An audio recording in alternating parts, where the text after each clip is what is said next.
Hey Mason, are we gonna do a question today? No. Why no, not? we aren't. We're not gonna do a question. Why not? Okay. Stop acting. Stop trying to act like you're like a dumb toddler, okay? Guys, this is a special episode. No, it's not. Yes, it is, because we're talking about one of the greatest prog metal bands, and thankfully, one of the greatest bands of all time, at least in my opinion. In Mason's opinion. Yes. A band called Tool. Now, you may or may not have heard of this band. If you were looking at the top charts and looking for Taylor Swift's Lover this past couple of weeks, you've definitely heard of Tool, because Tool gut-punched Taylor Swift.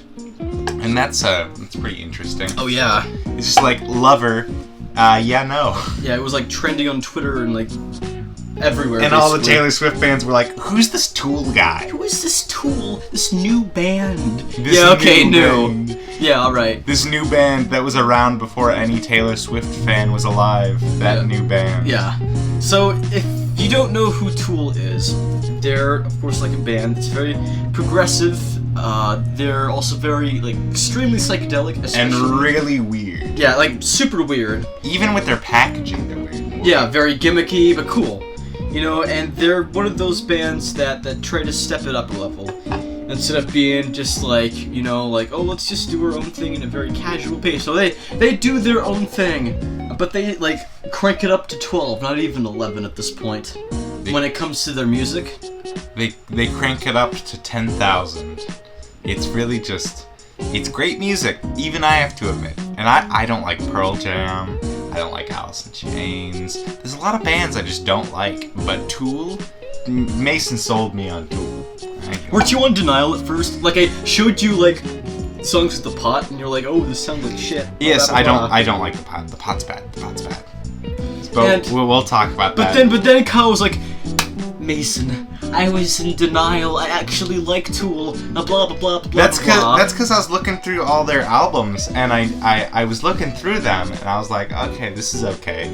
And then I scrolled down to singles and EPs, and then I saw this wonderful little beautiful package that's called Opiate, and I was like, I wonder what this sounds like. And then what ended up happening was I had an orgasm with my ears. Yeah, and also Ænima, right? That's also... Yes. Okay, now before we get into things about the band or whatever, I just want to talk about how I discovered Tool and... H. Yes, H was the first song that I listened to. The ear rape song. Yeah. So, one night, I was up in bed or whatever, just doing my own thing, like playing, like, I don't know, some, like... Final Fantasy 15. Oh, no, I was playing, like, I think I was playing Final Fantasy 4, yeah, that. And I was like, I haven't, like, listened to my radio that much, I'll just turn it on for, like, old time's sake.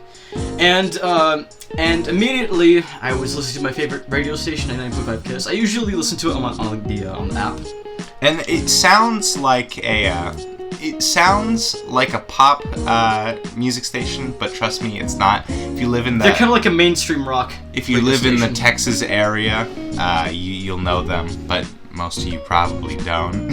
Yeah. So anyway, I was listening to the radio, right? And I'm like, wait, what is this, like, weird psychedelic shit? This sounds really cool. Where it's, like, all, like, quiet and It's stuff. like, dang, I didn't know I was taking drugs.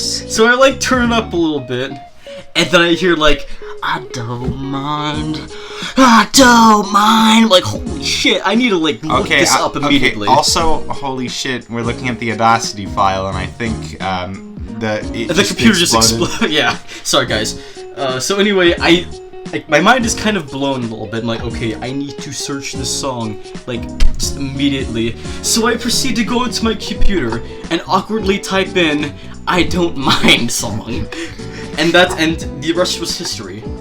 And then I dragged you into it. And then the next day at school, he's like, have you ever heard of this progressive metal band called Tool? Like, I know that it's kind of annoying that, like, I throw all of these, like, terms that you don't understand. You know what the best part was? What? When I finally got around to listening to Tool, you know what Mason was like? Have you heard of this band called The Perfect Circle? Oh yeah, those projects too. And then after I got done with that, he's like, have you ever heard of Pucifer? Yeah. It's like, wait for me. So yeah, that's how I got into Tool. That's how Kyle got into Tool. See, stuff like that. I got into Tool because Mason was like, listen to this song, man. It's the Fibonacci spiral, dude. It's like meaningful, dude.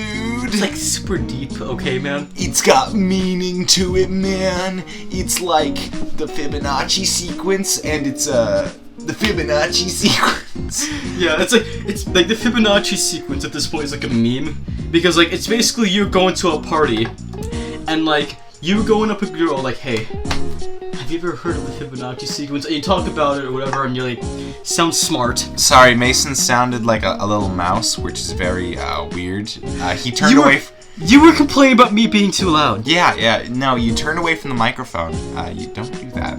Anyway, so basically, what ended up happening is he showed me Lateralus, and I was like, okay, this is okay. And then I went to 10,000 Days because I thought the artwork looked cool. And then I listened to the Pot, and I'm like, wow, this is crap. And then I listened to more 10,000 Days, and I'm like, wow, this is worse. And then I turned it off. And then Mason was like... Like, yeah, it can be a little bit understandable that you'd be turned off by the Pot. And like, especially like the first few seconds where Maynard sounds like the dude from Maroon 5 at first. Like, it sounds like, even when I first heard of the Pot, like, who is this? This is not Maynard. Maynard-san, is that you? And then basically, what ended up happening, right? I listened to some Tool, and then I was like, okay, what's this Opiate thing? And that was amazing. And I listened to Ænima, and that was better. And then I listened to more songs from Lateralus, and that was slightly worse, but still good. And then I listened to the rest, and I even liked some Undertow. Like even Undertow songs were good, like Sober. The Grudge was good. Just I liked a lot of stuff, man. Okay, so since we're done gushing about this band, I mean we aren't. We're nowhere near. We are nowhere near done. How long has this been recording? 7 minutes. Yeah. So let's talk about how they formed and just general stuff first. Before we just jump in. So think this.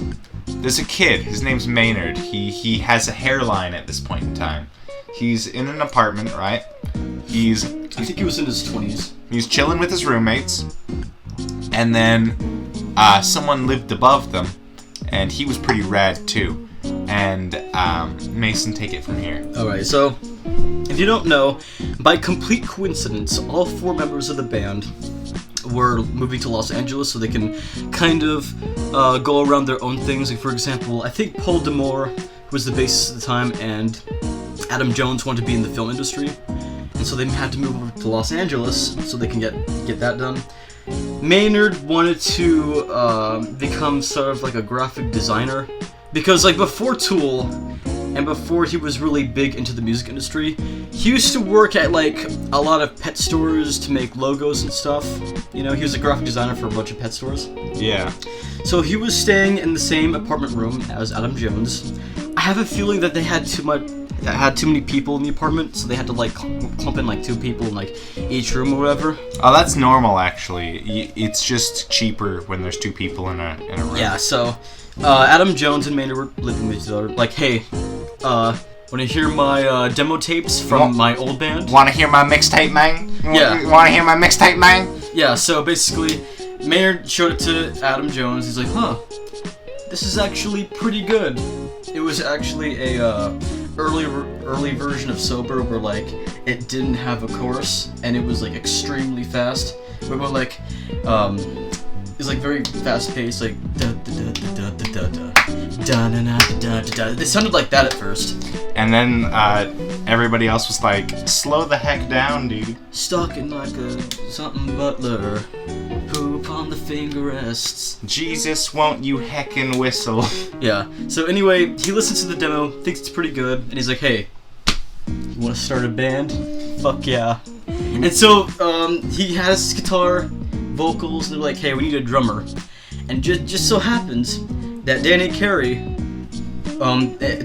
the Octopus is right upstairs in the 2nd floor of the building. So they had an egg, an octopus, and a koala, all in the same. And the reason why Danny Carey knows about Adam Jones is because of Tom Morello.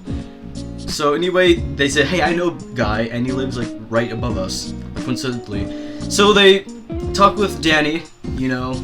At first, he wasn't really interested with playing with them. So they kept on looking for, like, a drummer and a bassist, and literally every single musician that they, like, told to, like, come into their room and, like, play with them, they wouldn't show up. Those musicians probably feel pretty bad right now. Yeah. So Danny Carey's like, okay, you know what? Fine. I feel kind of bad for these guys. It's like everybody is rejecting them. So Danny is in the picture now. I think Paul D'Amour, the original bassist, came in a little bit more later. I forgot how they met, but let's just say that they were ready to go, and they made their first EP. Well, actually, no. Before that, they made like this little demo tape thing, but that doesn't really count. My mixtape, man. It's basically just like really badly mixed versions of songs from Opiate and Undertow.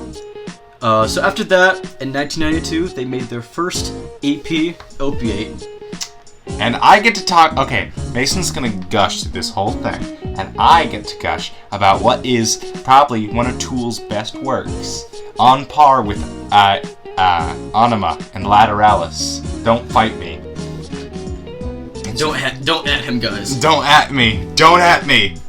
It's okay. It's short and sweet. Alright, it starts out with sweet. Because you have a short attention span. Shut your heckin' heck. I like Shine On You Crazy Diamond. I just don't like Echoes. It's just not a good song, okay, Mason?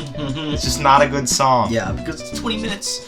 Whatever, just go ahead. It's not because it's 20 minutes, because it sucks. Anyway. Go on. So, it starts off really short and sweet, which is funny because the first song is sweet. And sweet's pretty sweet.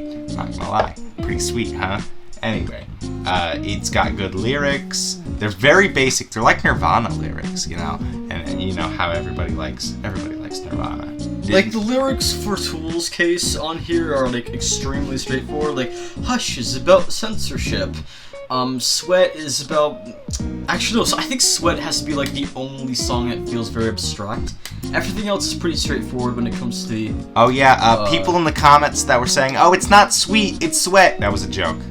It was a joke. Yeah, or something like Opiate is about religion. It's, like, very straightforward. Yes, and they're all tackling issues that I really synchronize with. Censorship is one of my least favorite things, and so is religion. So if you got two of those messages in one album, that's my stuff right there. And you can tell Opiate is so powerful. It's got.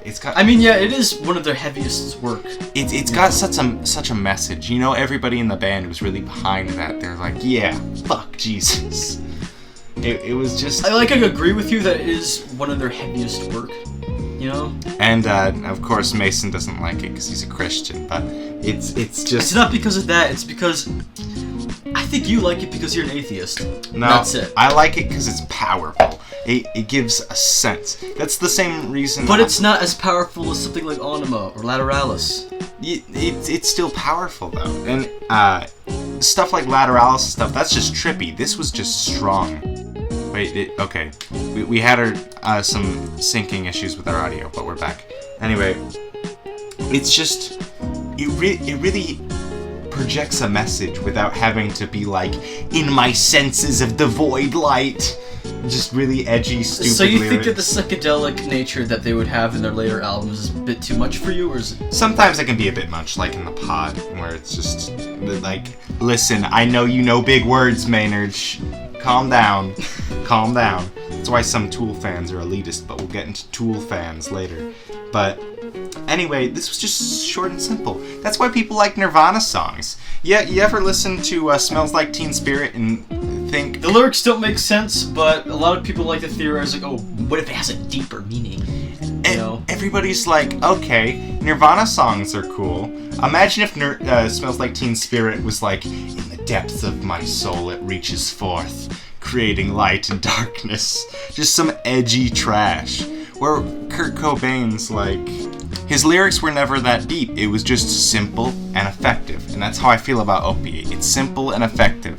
It cuts to the chase, and it doesn't do that stuff that like 10,000 Days did, where it's just really, it tries to be super deep, but it super isn't. Do you get what I'm saying, Mason? Do you see where I guess. I think the band also liked this EP, mainly because back in 2013, for the 21st anniversary of the EP, they made this really cool deluxe edition kind of thing.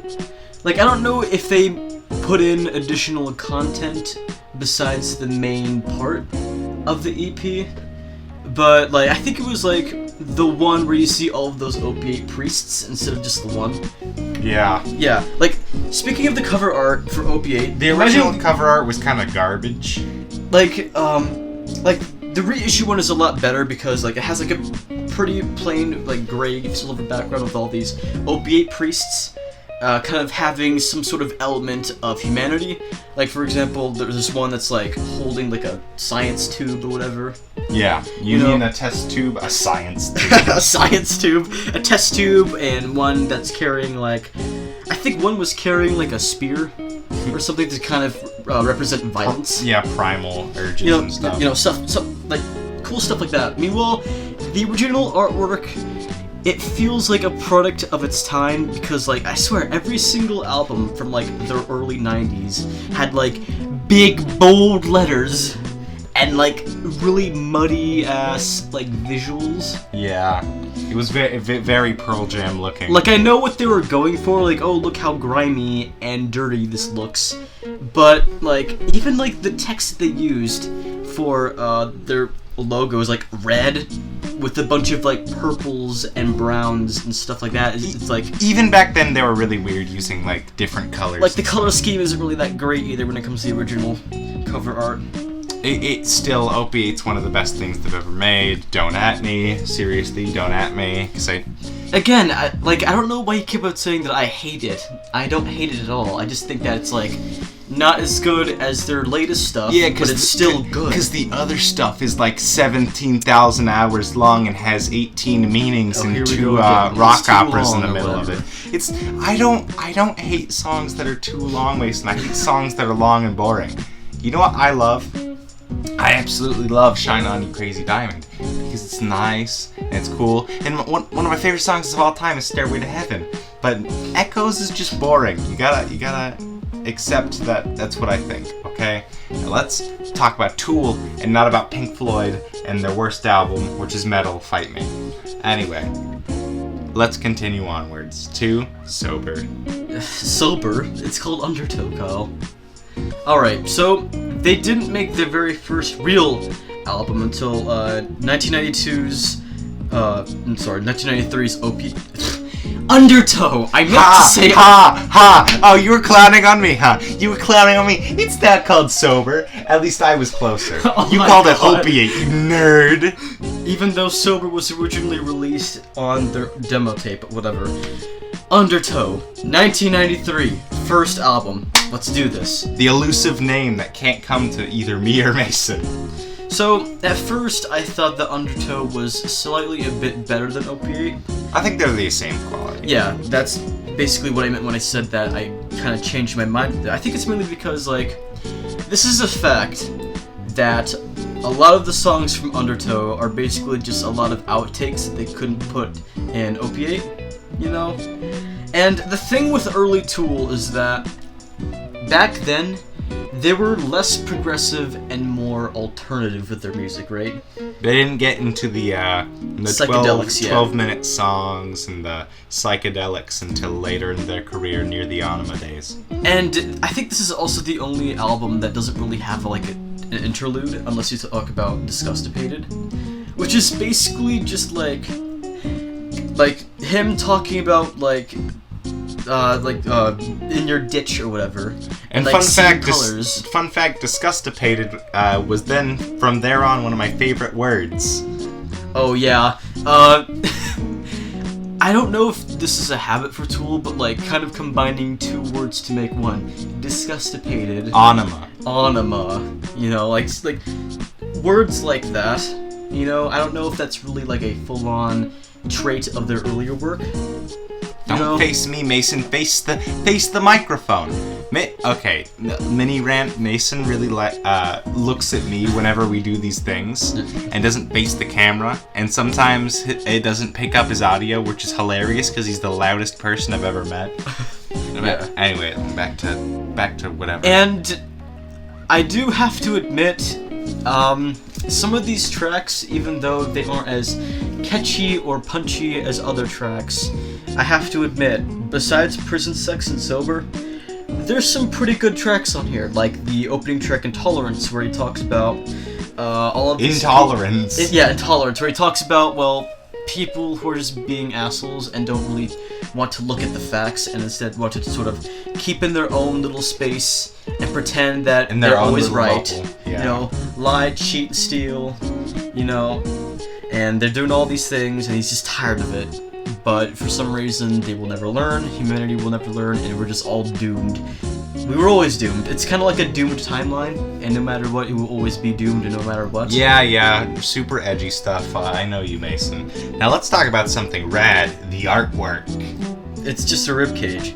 It's cool. You couldn't draw that if you tried, Mason. That is cool. I could draw that. You couldn't draw it as good as whoever drew that.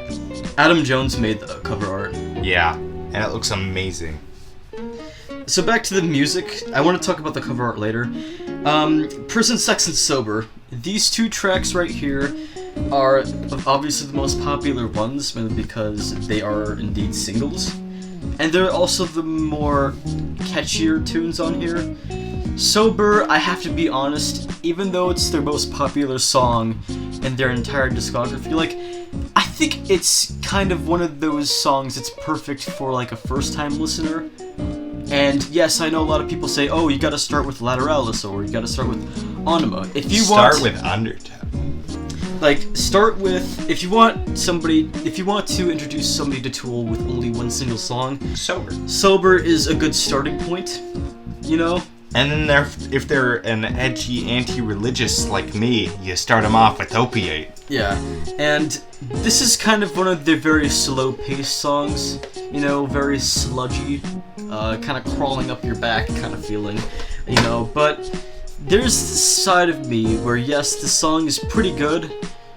It's a little bit underrated.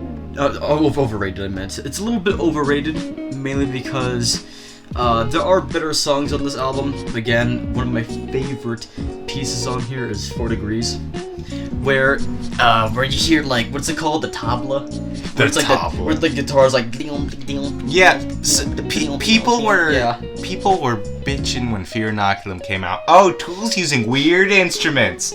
Tool's always been weird with their instruments. Just wait till they go later in their discography, because trust me, it gets weird. But yeah, Undertow, I honestly, it's good. I give it a solid 6 out of 10, 7 out of 10, easy. Although I'm not really done with this album, like, I know that I like you rating these with numbers and stuff, but there are a few more points that I want to talk about, and then we'll talk about the album artwork. Another song that I really like is, of course, Prison Sex. This one right here, I have no idea if it's really autobiographical, but I have a feeling this song is about Maynard James Keenan kind of having to deal with his stepfather after his own father left. I don't know why. Literally every single great artist has to have, like, a really, like, dark... Dad, why did you leave me and take the hairline with you? Damn it, Dad. Oh, yeah. Mason accidentally turned on his phone and was listening to Tool. I hope Tool doesn't copy strike us. No.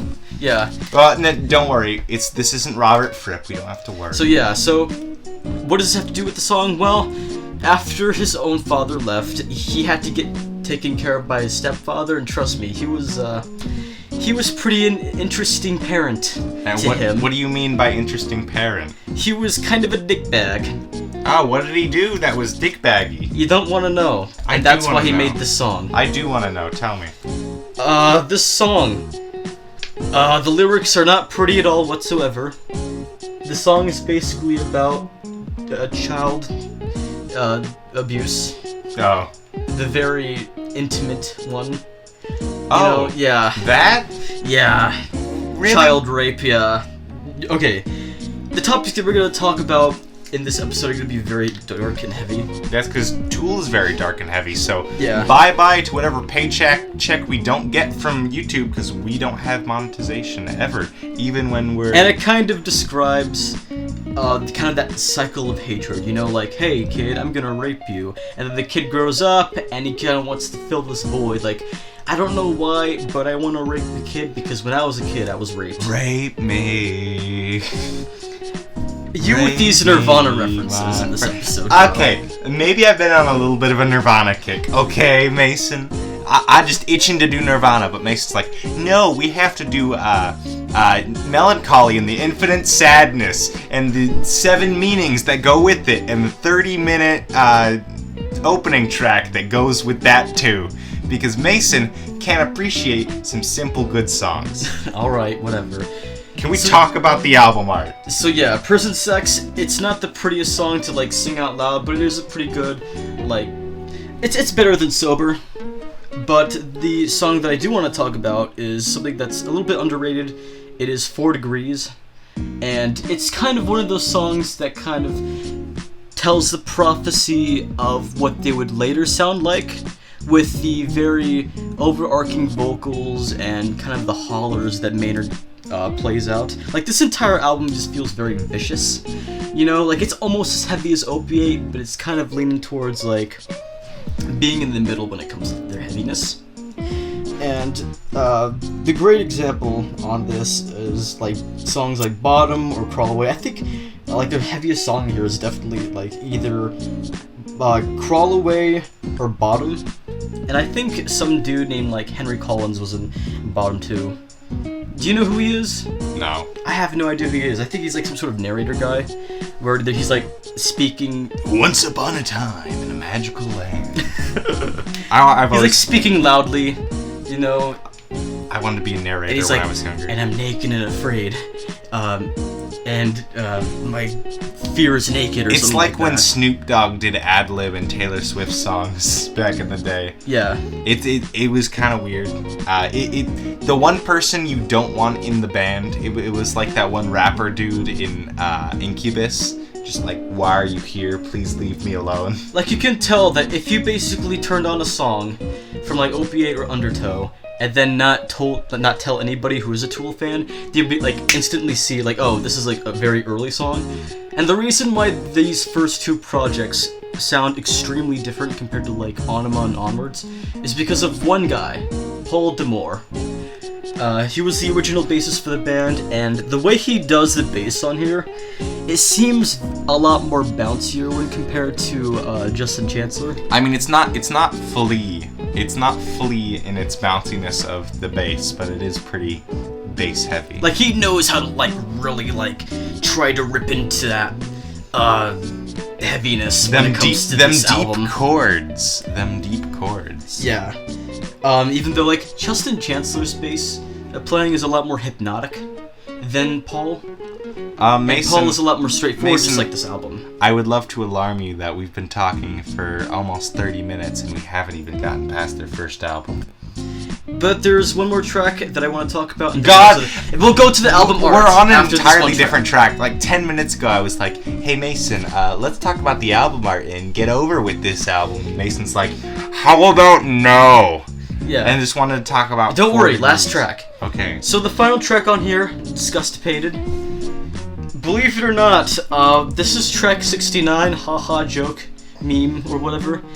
And the reason why is because when you get done with listening to Flood, the second to last track, it is basically literally like 95 just empty tracks. It just plays nothing. And so if you're listening to this on a CD or something, you have to like keep on pressing that skip button over and over again until you get to track 69. If your CDR has no skip button, well... Yeah, so basically when you get to that track, it's basically like these really weird and disturbing sounds. Like you hear piano in that track, right? Was that the one where Maynard was just like squeezing his cat? No, that's another track. Oh. And the piano that you hear in this track, do you know how they did to make it sound that way? Oh. When they were recording Undertow, do you know what they did? They went into this building where they brought this piano, and they had a shooting range.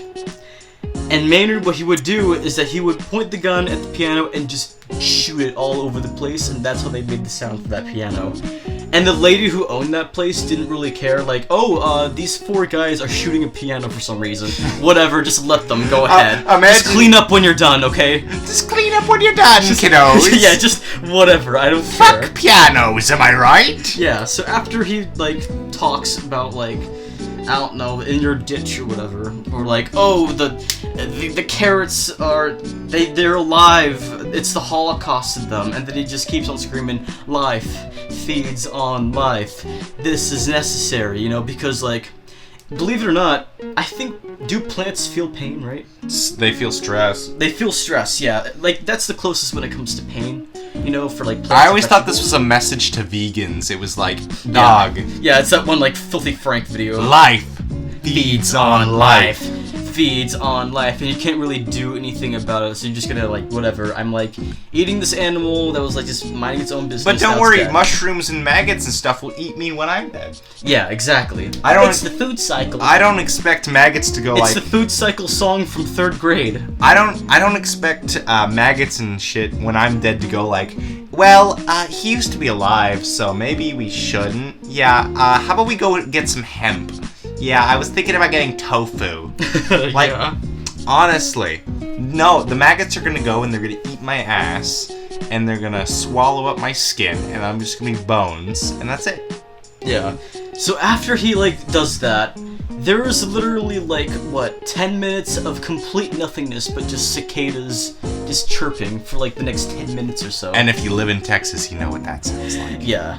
So after that happens, like, it kind of sets the atmosphere pretty well, and it's kind of disturbing just hearing nothing but cicadas, thinking that it's gonna get, like, all heavy, but no.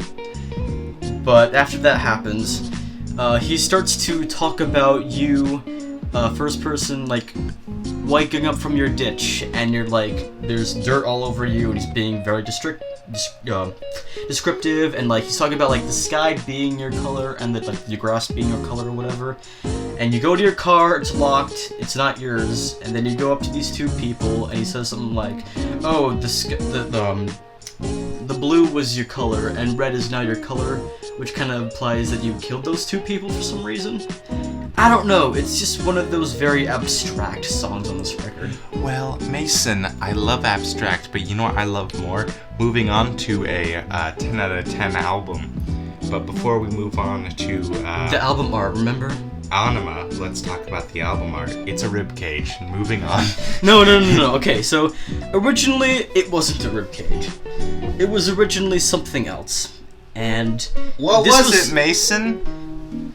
It was basically a picture of a naked guy cuddling up with a really chubby woman on the cover art.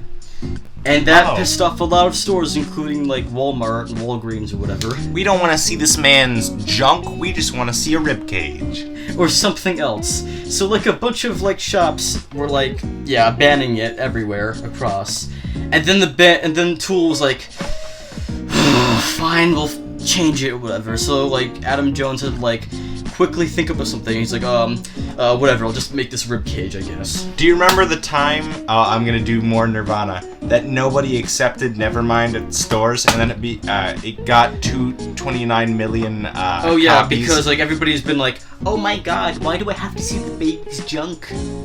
And then it's like, oh, it makes money, never mind, we can see baby penis. Yeah, so after it got banned by stores, for a while the artwork was literally nothing but just a big ass like barcode before the new artwork came in.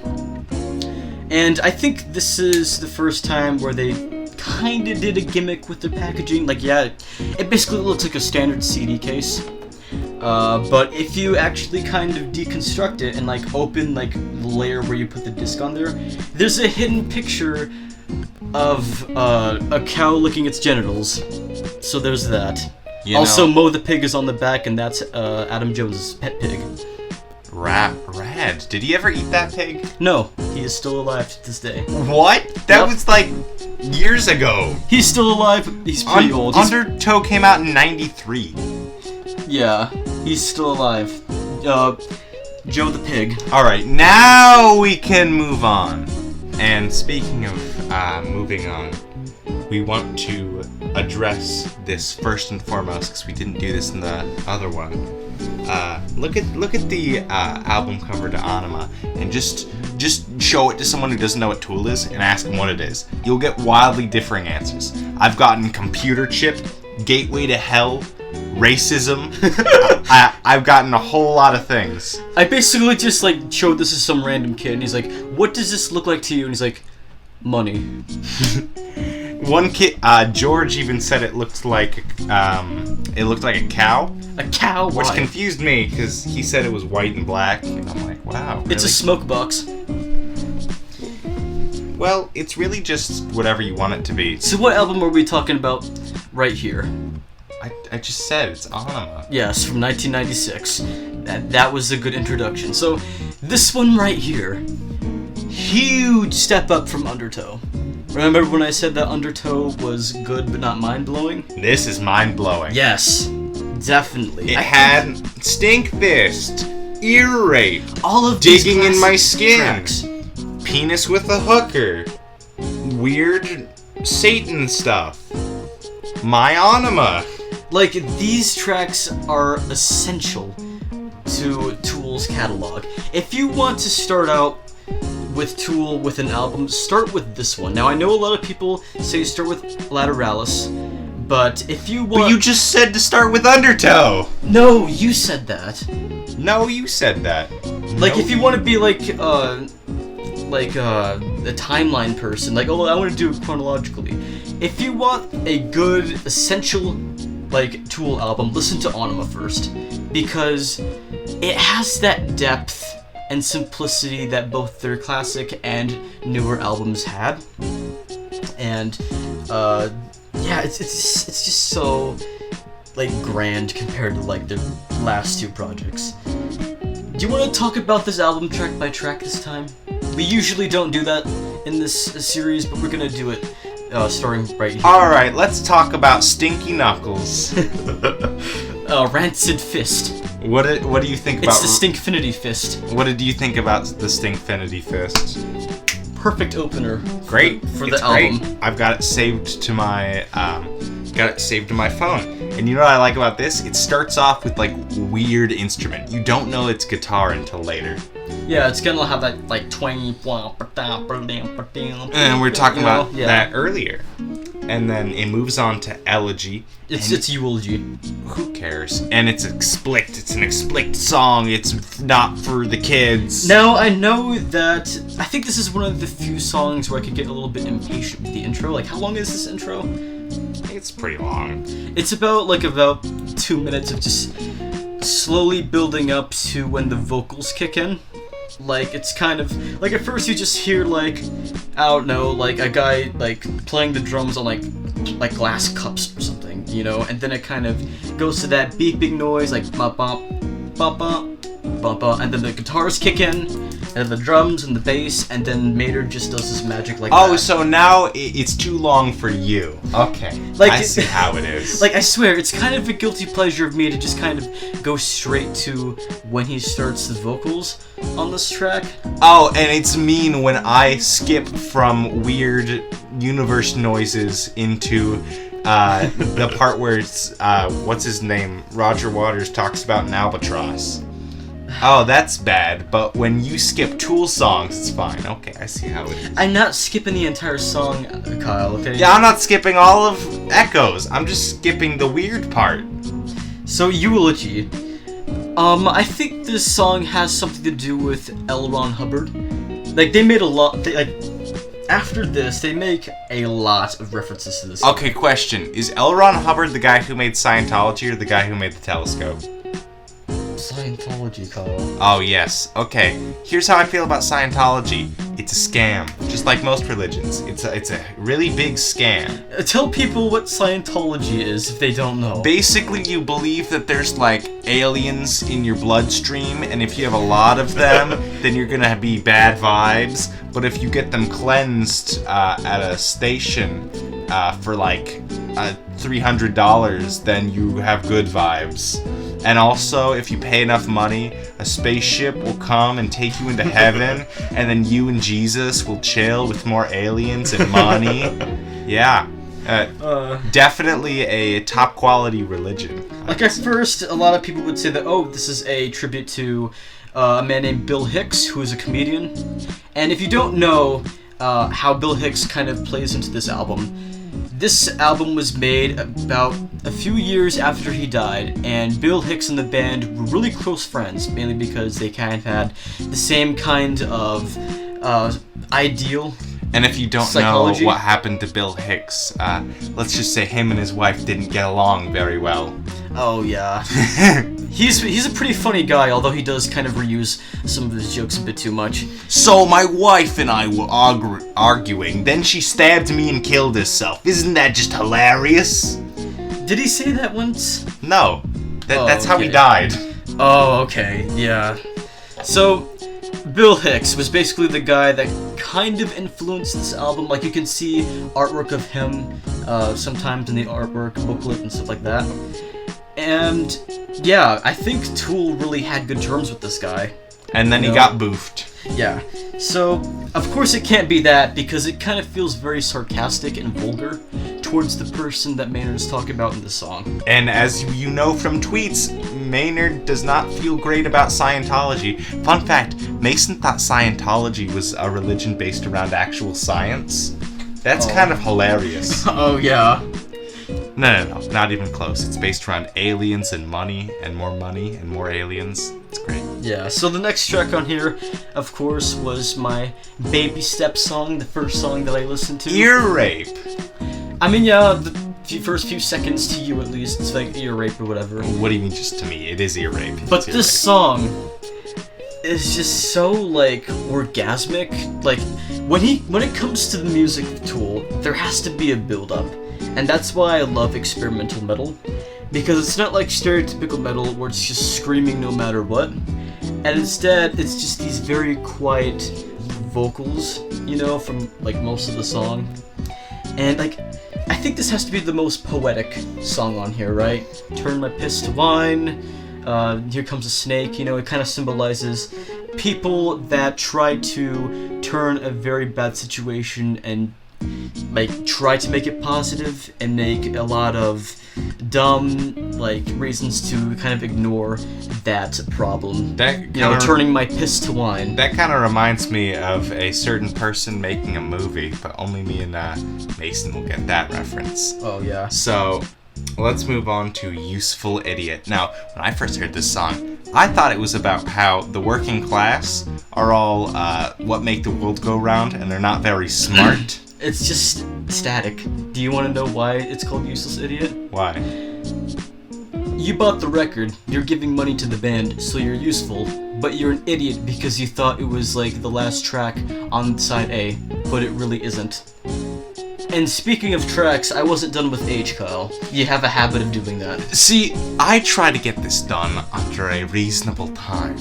Mason likes to talk about one song for 10 minutes and then go on because there's a lot to talk about. I already told you, I have a lot to talk about when it comes to Tool. Watch him talk about Message to Harry Manback and be like, oh yeah, this song was okay. Next up, but when it comes to H, when it comes to the first song you listen to, it's all about, well, the deeper meaning behind this is actually about the bourgeoisie in 1992. But it's actually about a son, Devin H. Keenan. Who's actually really cool. He's like...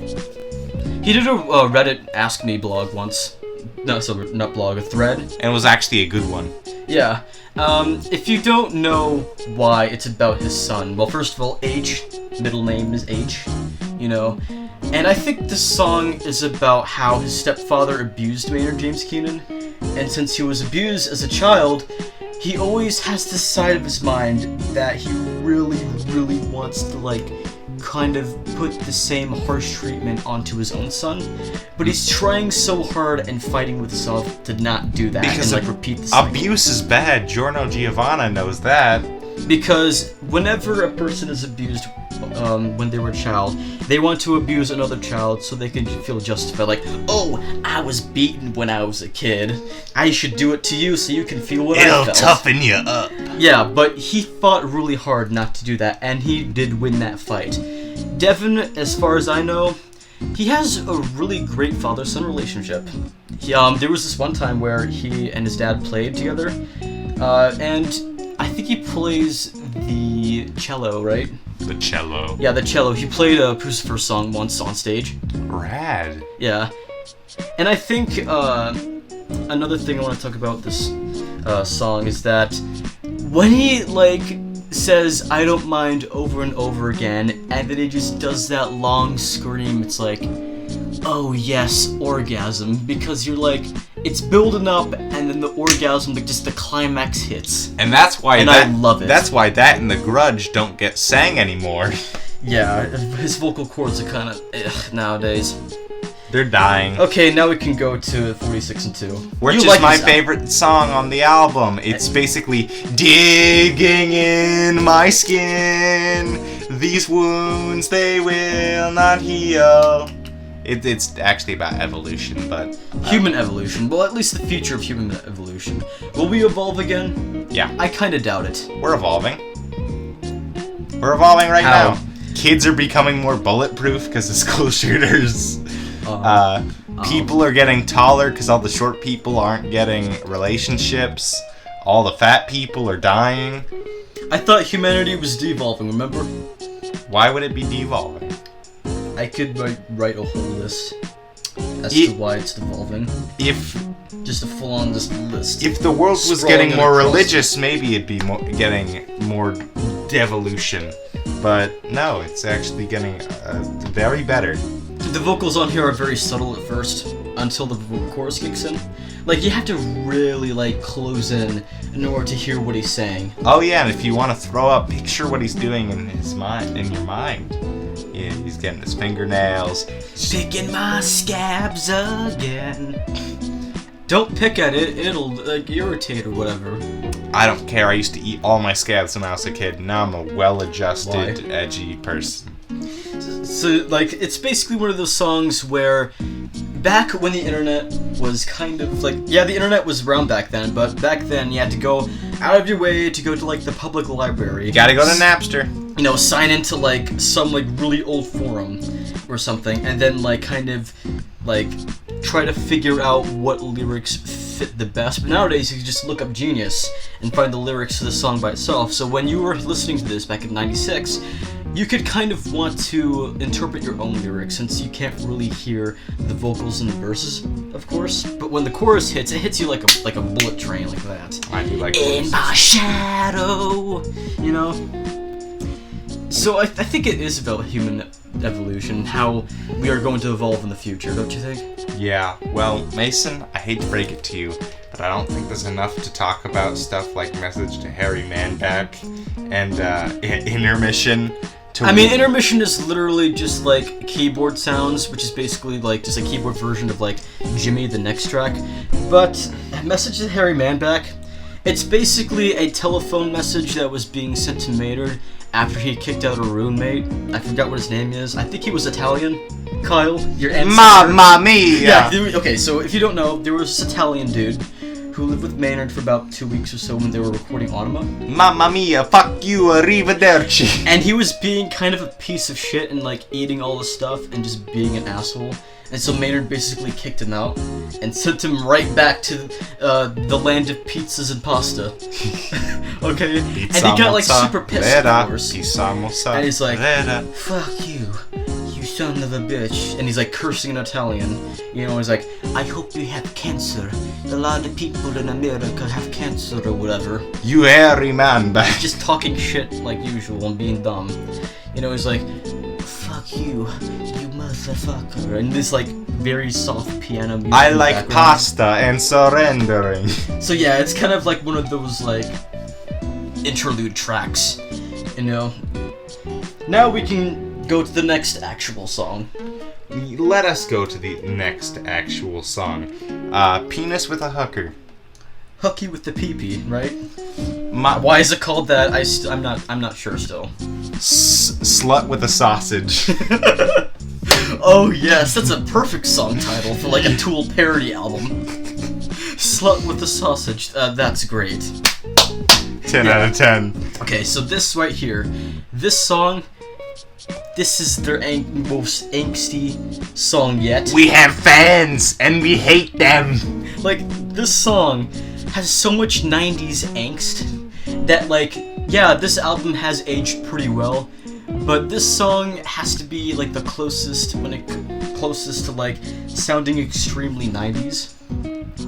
This song is basically a fuck you to all of those, like, really entitled shitty fans to Tool. You gotta scream more. I don't want this hypnotic stuff. I want you to make more Opiate. Scream more, kind of like how most of the producers are like, I want you to make metal that's cool right now, Tool. Don't do this experimental good stuff. You know, so anyway, so he basically is a lot more descriptive and straightforward with this one, where he's talking about, I met a boy, he was wearing Vans and a 501T, and he was like, in between sips of coke, he was telling us that we were, like, selling out, you know, this, like, douchebag. And he's like, hey, I've been a fan of your work since, like, Opiate, dude, and that shit was pretty gay. But once you got into the Undertow, it just went downhill from there, and you guys are selling out. You know, and, like, Maynard kind of got, like, really irritated. Like, he wasn't full on, like, yelling at him, of course. He was, like, being very passive-aggressive. But with this with this track right here, he was anything but passive. He is, like, full-on, like, attacking this dude. Imagine the fan actually listens to that and he's like, well, damn. Yeah, he, like, perfect description. You know, like, in between sips of coke. Just devastating. Like, you know that he was a Redditor before Reddit was a thing. Okay? He definitely got on 4chan and bragged about his large IQ. It's not the best song lyrically. Shove it up your ass and point your finger at me, or something like that. Like, fuck you, buddy. You know, he's like venting, obviously. Well, and I think it's also like, you can also kind of see this song as kind of like a metaphor, like kind of like a fuck you towards capitalism. You know, because you bought my album, like, why are you bitching when you're just gonna buy my new albums anyway, dude? Like, come on. You're stupid and dumb. You know? It kind of goes back to the stuff with Useful Idiot. Yeah, a little bit. You know, if you really know the context of these tracks. And remember, I thought Useful Idiot was going to be a really cool song about capitalism and the bourgeoisie, but then it was just, like, trash. Yeah, so it's one of the more heavier songs on here. Okay, we can skip over intermission. That's kind of dumb. Jimmy's... you want to talk about Jimmy? Yes. Okay, talk about Jimmy. I have nothing to say about Jimmy. This was really mediocre.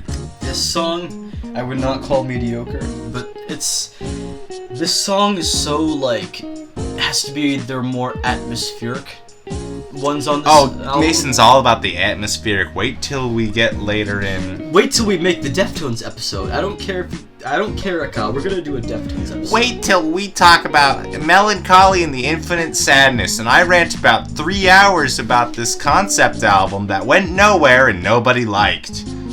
I'm Mason. I'm fat. Yeah, so Jimmy, this song right here is very sprawling but very quiet tone and pace. And it's like him being descriptive about what happened when he was 11. Like the very main number for this album, I keep saying album, for this track right here is 11. You know, and this is one of the first songs where he talks about his mother. Judith Marie. Yeah. This is his mother's name, which happened when he was 11.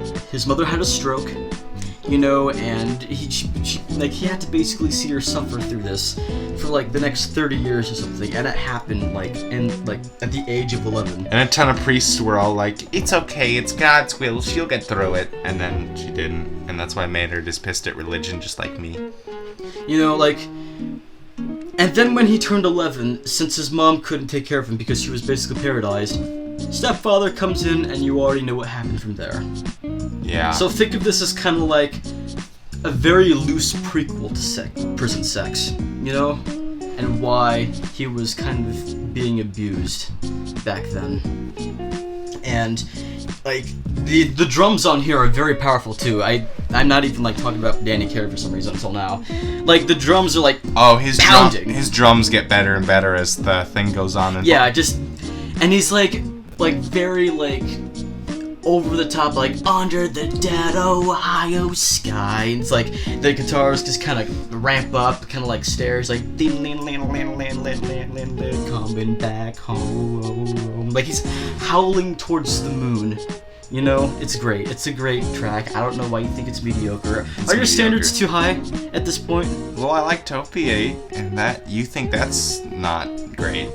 You still like it, but you don't think it's as good as the other stuff. Again, good but not mind-blowing. We just have different taste, Mason. It's okay. It's okay that Pearl Jam sounds like a country singer gargling on salt water to me. It's okay. We can have different opinions. It's fine. Okay, next track. How do you pronounce it? Dire von Satan. When you look at the track of this, you automatically think, it's evil. Satan. It is evil and satanic. Satan. And these children are listening to this new album called Ænima. Okay. Anime. Yeah, and it is poisonous to our youth's minds. This new album, Anime, is so bad. It's got penises. It's got hookers. And it's pro-Nazism because, like, when you listen to this track, you hear nothing but Maynard screaming in German, while a bunch of, like, industrial metal music plays in the background, and it gets a lot more violent and, like, a lot more aggressive near the end. But guess what? You need to have context, because when you translate the lyrics, do you know what it translates to? What does it translate to? It translates to a cookie recipe. I'm not even joking. You know what? If Tool makes a new album, what we're gonna do is we're gonna follow that cookie recipe to a T and eat those cookies. Like, every time he, like, screams in German, like, very loudly, he's saying, no eggs, no eggs. These are cookies that you can make without eggs. And I think these are, like, drug cookies, like German drug cookies. And the reason why it's called Dire von Satan, which translates to the balls of Satan, is because you know how people call weed Lucifer's lettuce? Or the devil's lettuce? Same thing with the drug. If that's Lucifer's lettuce, let me make a salad, you know what I'm saying? Like, the drug that's used in the cookies here are called the balls of Satan is because when you buy that certain drug, I forgot what it was called, they give it to you with the pouch, and the pouch kind of looks like a ball sack, so they call it the balls of Satan. Is it heroin? No, it's something else. Some Speed? No, it's like some other drug. I forgot what it was called. So yeah, that's why they call it the balls of Satan, because it looks like balls, and it's kind of like just a slang term. So you gotta have context. You know, you can't just full on like assume. Tool is Nazi because German. One of the more quirky tracks on the album. Dang, you just heard Mason talk for like 30 minutes straight, and then that big suck of water. We got a few more tracks left. We're actually going to take a break in the middle of Lateralus to get our bearings, listen to the audio. We've had to cut a couple times. Oh yeah, okay. So, the next track on here, Push It. What do you think of this one? Push It's good. And this one right here, kind of an unpopular opinion, but, like, yeah, it's a really good song, but I prefer the Salival version of Push It, because it's a lot more sprawling. I listened to Salival. It's a good live album. So anyway, about Push It, I think this song kind of reminds me of Schism lyrically, because it talks about kind of like a couple in a very abusive relationship. Now here's the thing that's very weird. Schism and Push It are about two people who are fighting or whatever, and like having like that lack of communication, you know, or the lack of understanding. You push at me, shove at me, blah blah blah blah blah, you know. And it's one of those songs where he's like, like again, it's booming, kind of like Jimmy a little bit, you know, where the vocals aren't really that, you know, loud or screechy, but it's still very effective, you know. I don't really have much else to say about this track other than it's one of the more atmospheric ones. It's very booming, you know. I don't really got much to say. It's okay. It's a pretty good song. But wait until the song after this weird one that I didn't really... I don't even know how to pronounce this. I'm sorry if I pronounce this wrong. Zero Summability. This track I can't even like describe. It's basically just sound effects of baby being born, and that's it. Yeah. After that is the star of the show. The title track. Ænima. This song. Eat it up. This song is the perfect apocalyptic like metal song ever. Millions of dumbfounded dipshits. Some say the end is near. Yeah. Maynard, everybody in Tool, fucking hates LA, and I do not blame them. I mean, yeah, it could be a cool place to visit for like a day or two, but a place to live? No. Oh, definitely not. They have the same kind of hatred for it that like Chili Peppers do. Like, bad hatred of LA. Oh yeah, remember when Californication did a reference to Ænima? Yeah. Where say like, even the fault tides can't, you know, like, destroy the culture, like the really toxic culture that California has really brought upon America. Yeah. And it's basically Maynard kind of bitching about LA being like, everything wrong with America cramped into a single city, full of corruption and bullshit. Yep. Can't wait to go visit. And great. I forgot to say something about the music videos. If you don't know about the music videos, and for some reason haven't really talked about them yet, I won't spoil anything because, my god, these music videos are so trippy that it's like kind of hard to explain. If I had to explain every single music video, it would just make this episode a lot longer, and I know that Kyle doesn't want this episode to be long or something. Hey, no, I didn't say that. I just said I want it to be long and meaningful. We're already at an hour, Mason, and we're not even done with Ænima. Yeah, but that's a good thing, because I have a lot to say about this band. And this track right here, like, if you're in a really pissy mood, besides Hooker with a Penis, this is the perfect song to listen to. It's a rage song. Yes. Rage. Like, you can tell that Maynard was, like, stuck in traffic while writing this one. You know? It is pretty angery. You know, he's like, I'm praying for a tidal wave. Like, please just end the state. Like, create Arizona Bay, which is, of course, a reference to one of Bill Hicks' skits where he's talking about, like, everything wrong and shitty about LA and Los Angeles, and maybe just California in general. You know, like, do you think America would be better without the state or without LA?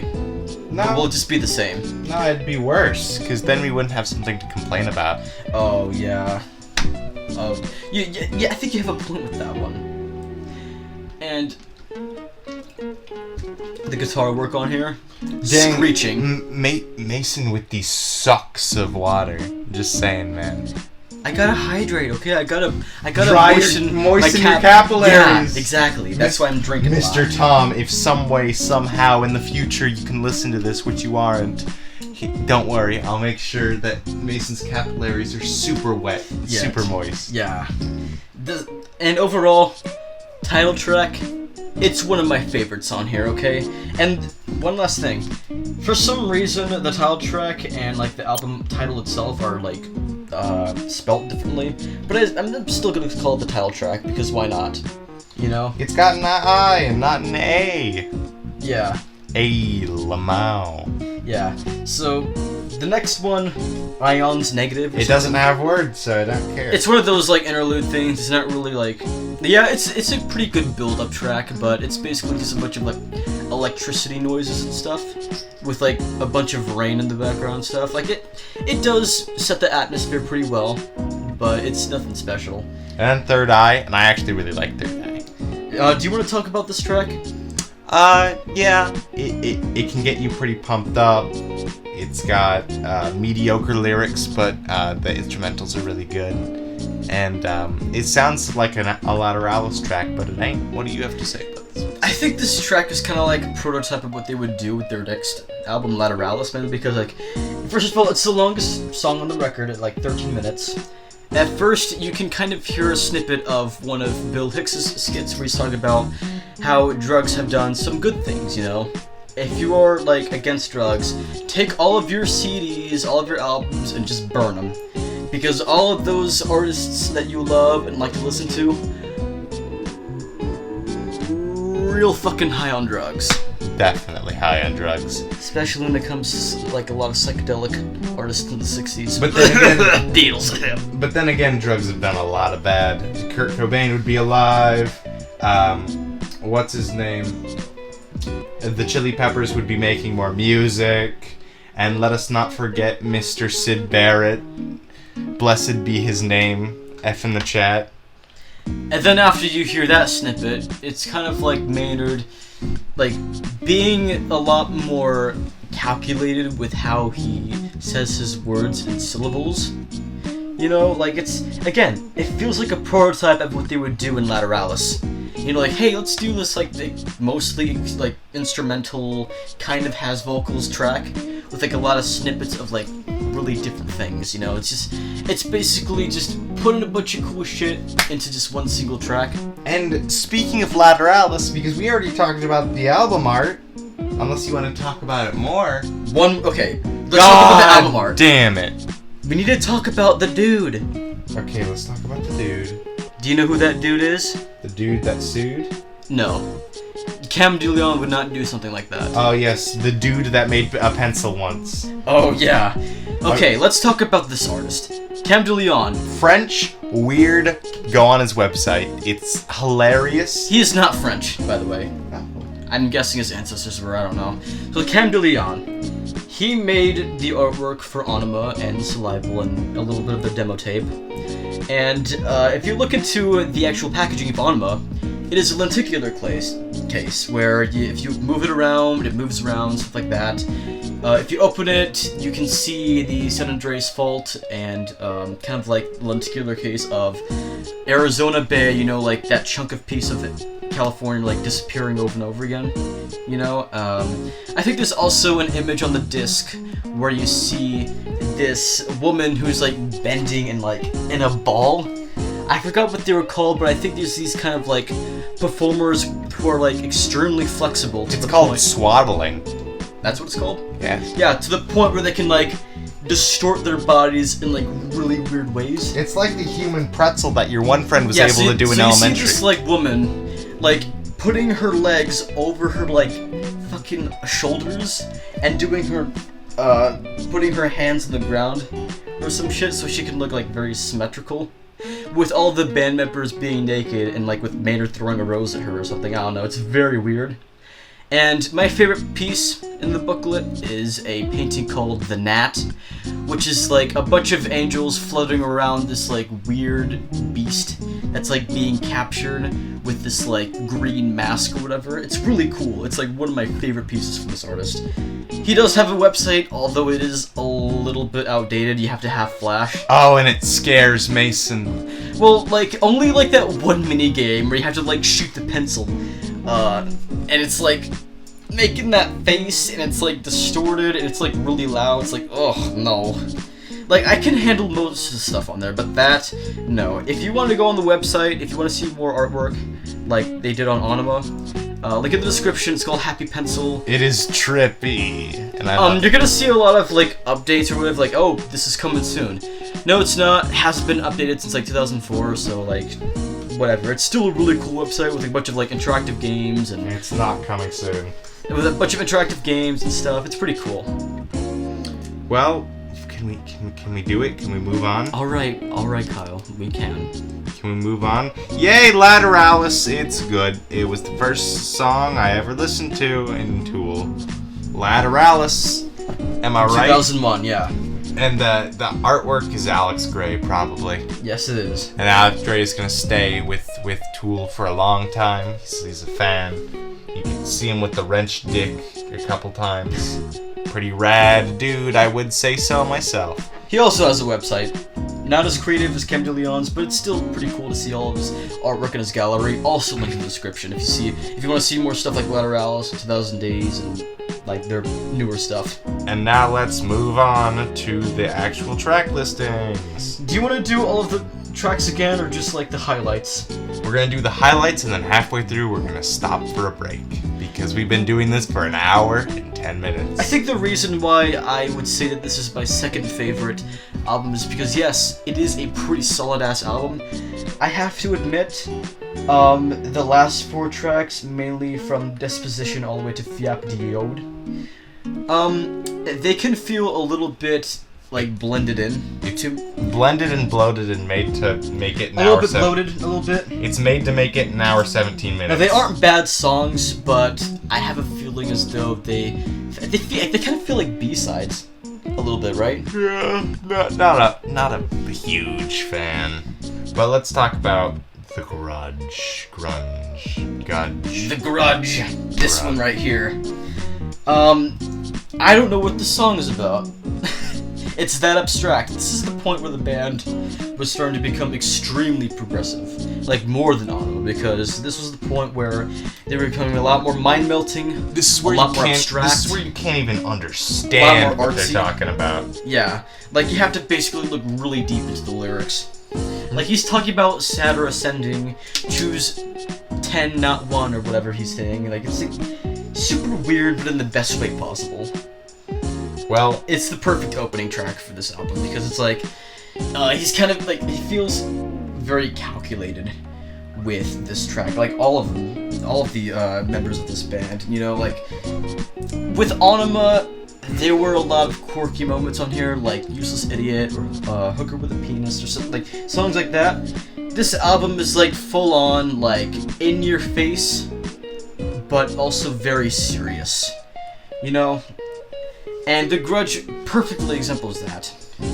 And, oh, by the way, I forgot to mention, his legendary 17-second scream. yes.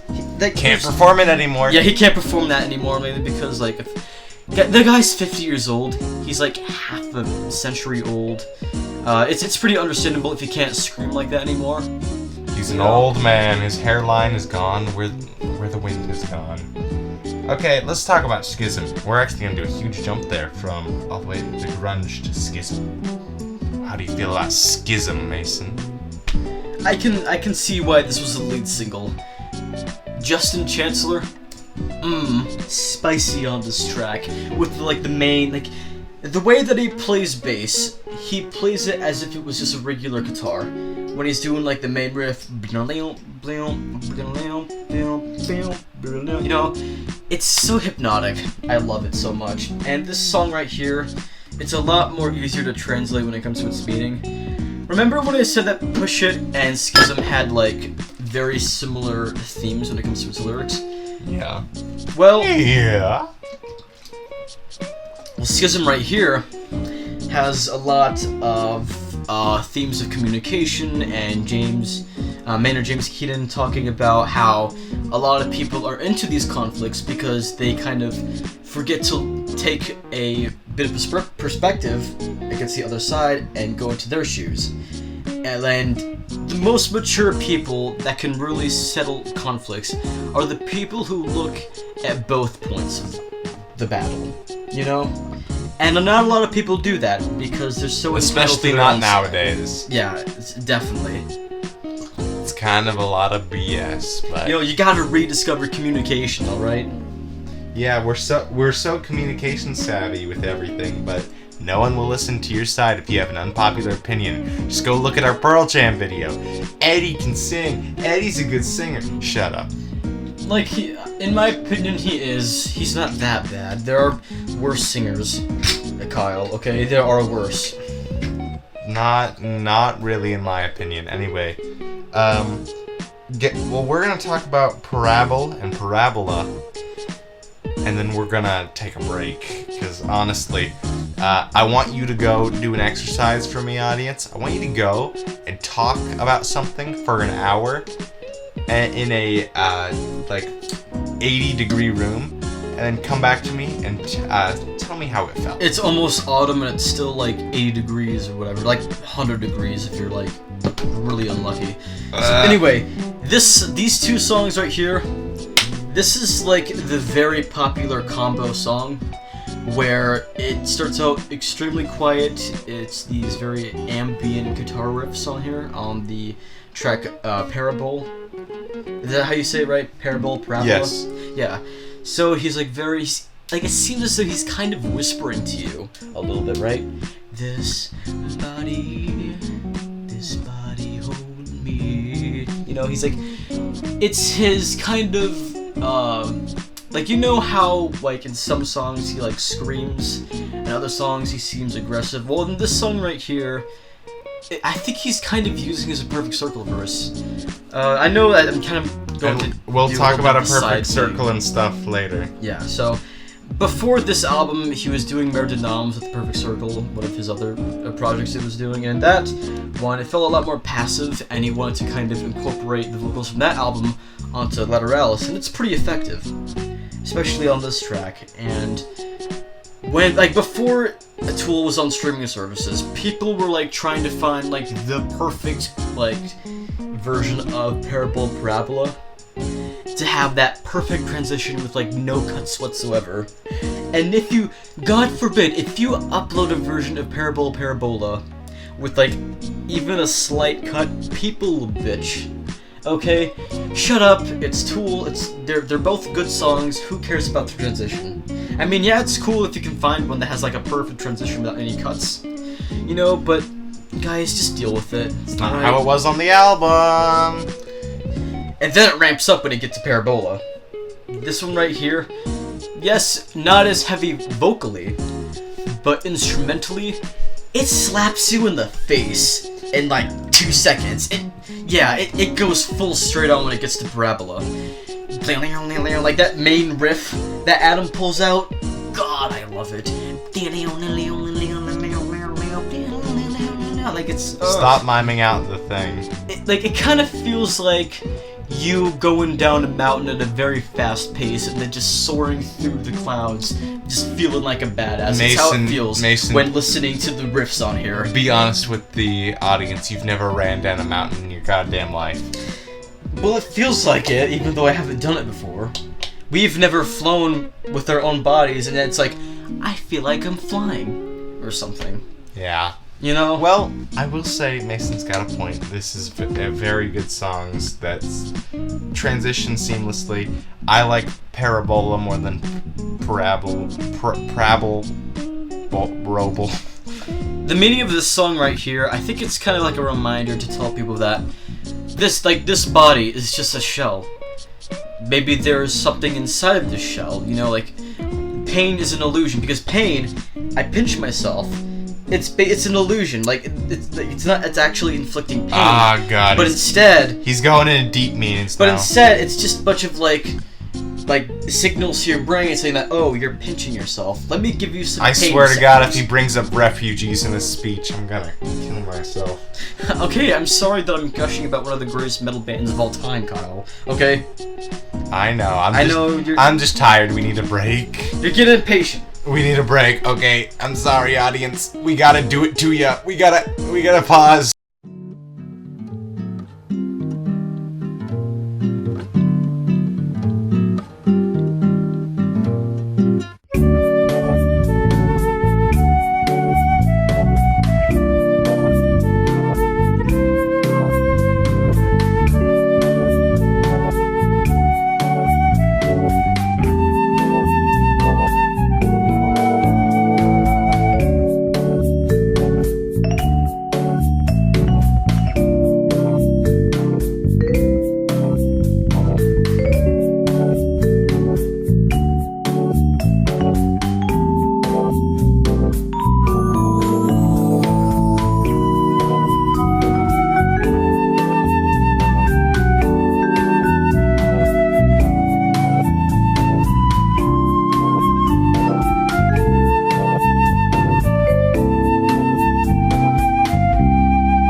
Yes, okay, we're back, guys.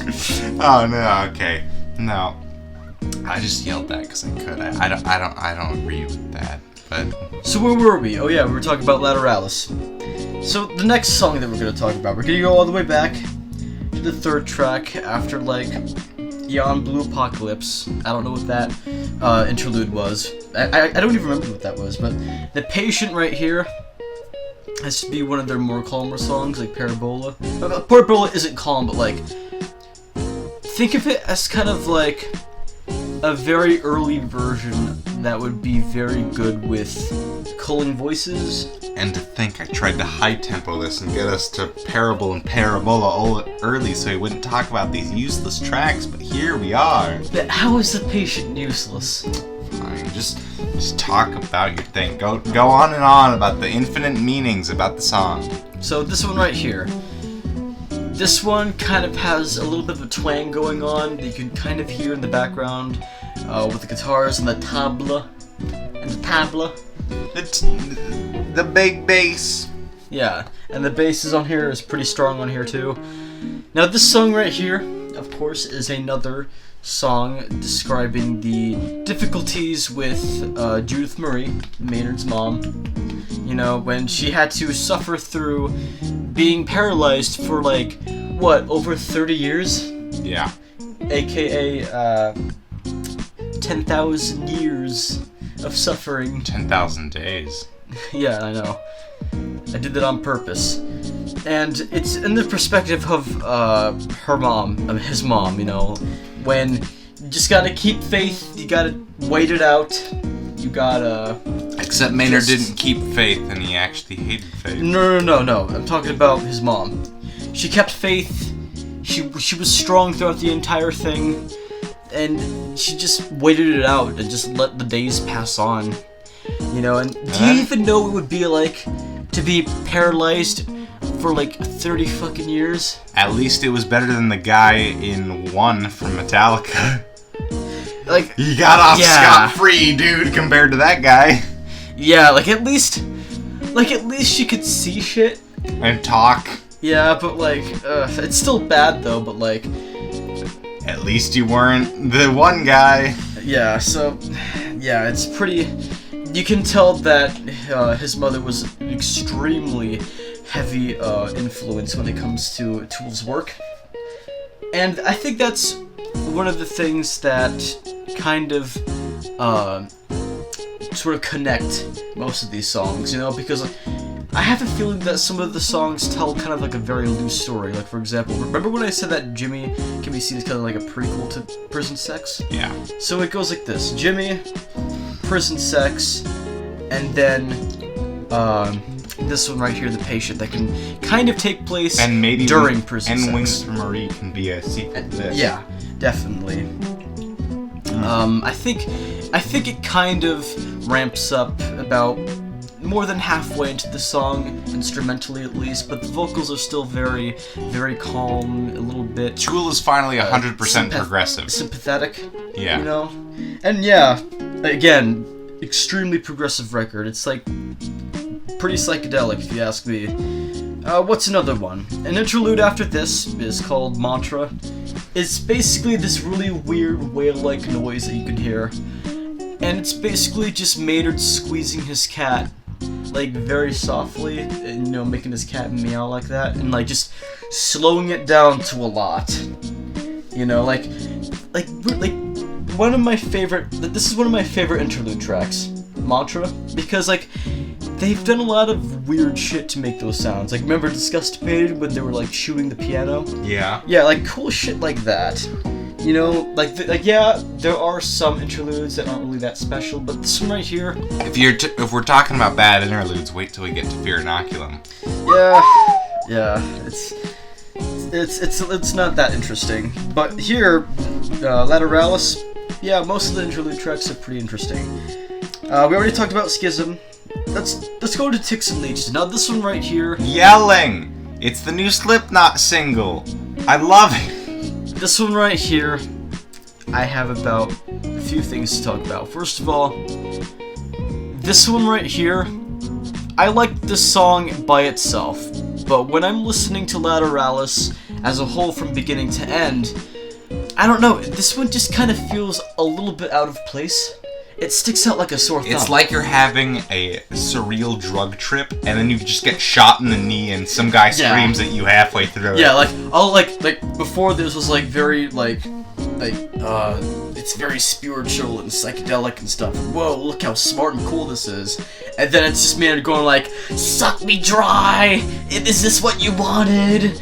La la. I can scream! Like he's pretty pissed on this track. Like, I think this has to be, like, their heaviest song to date.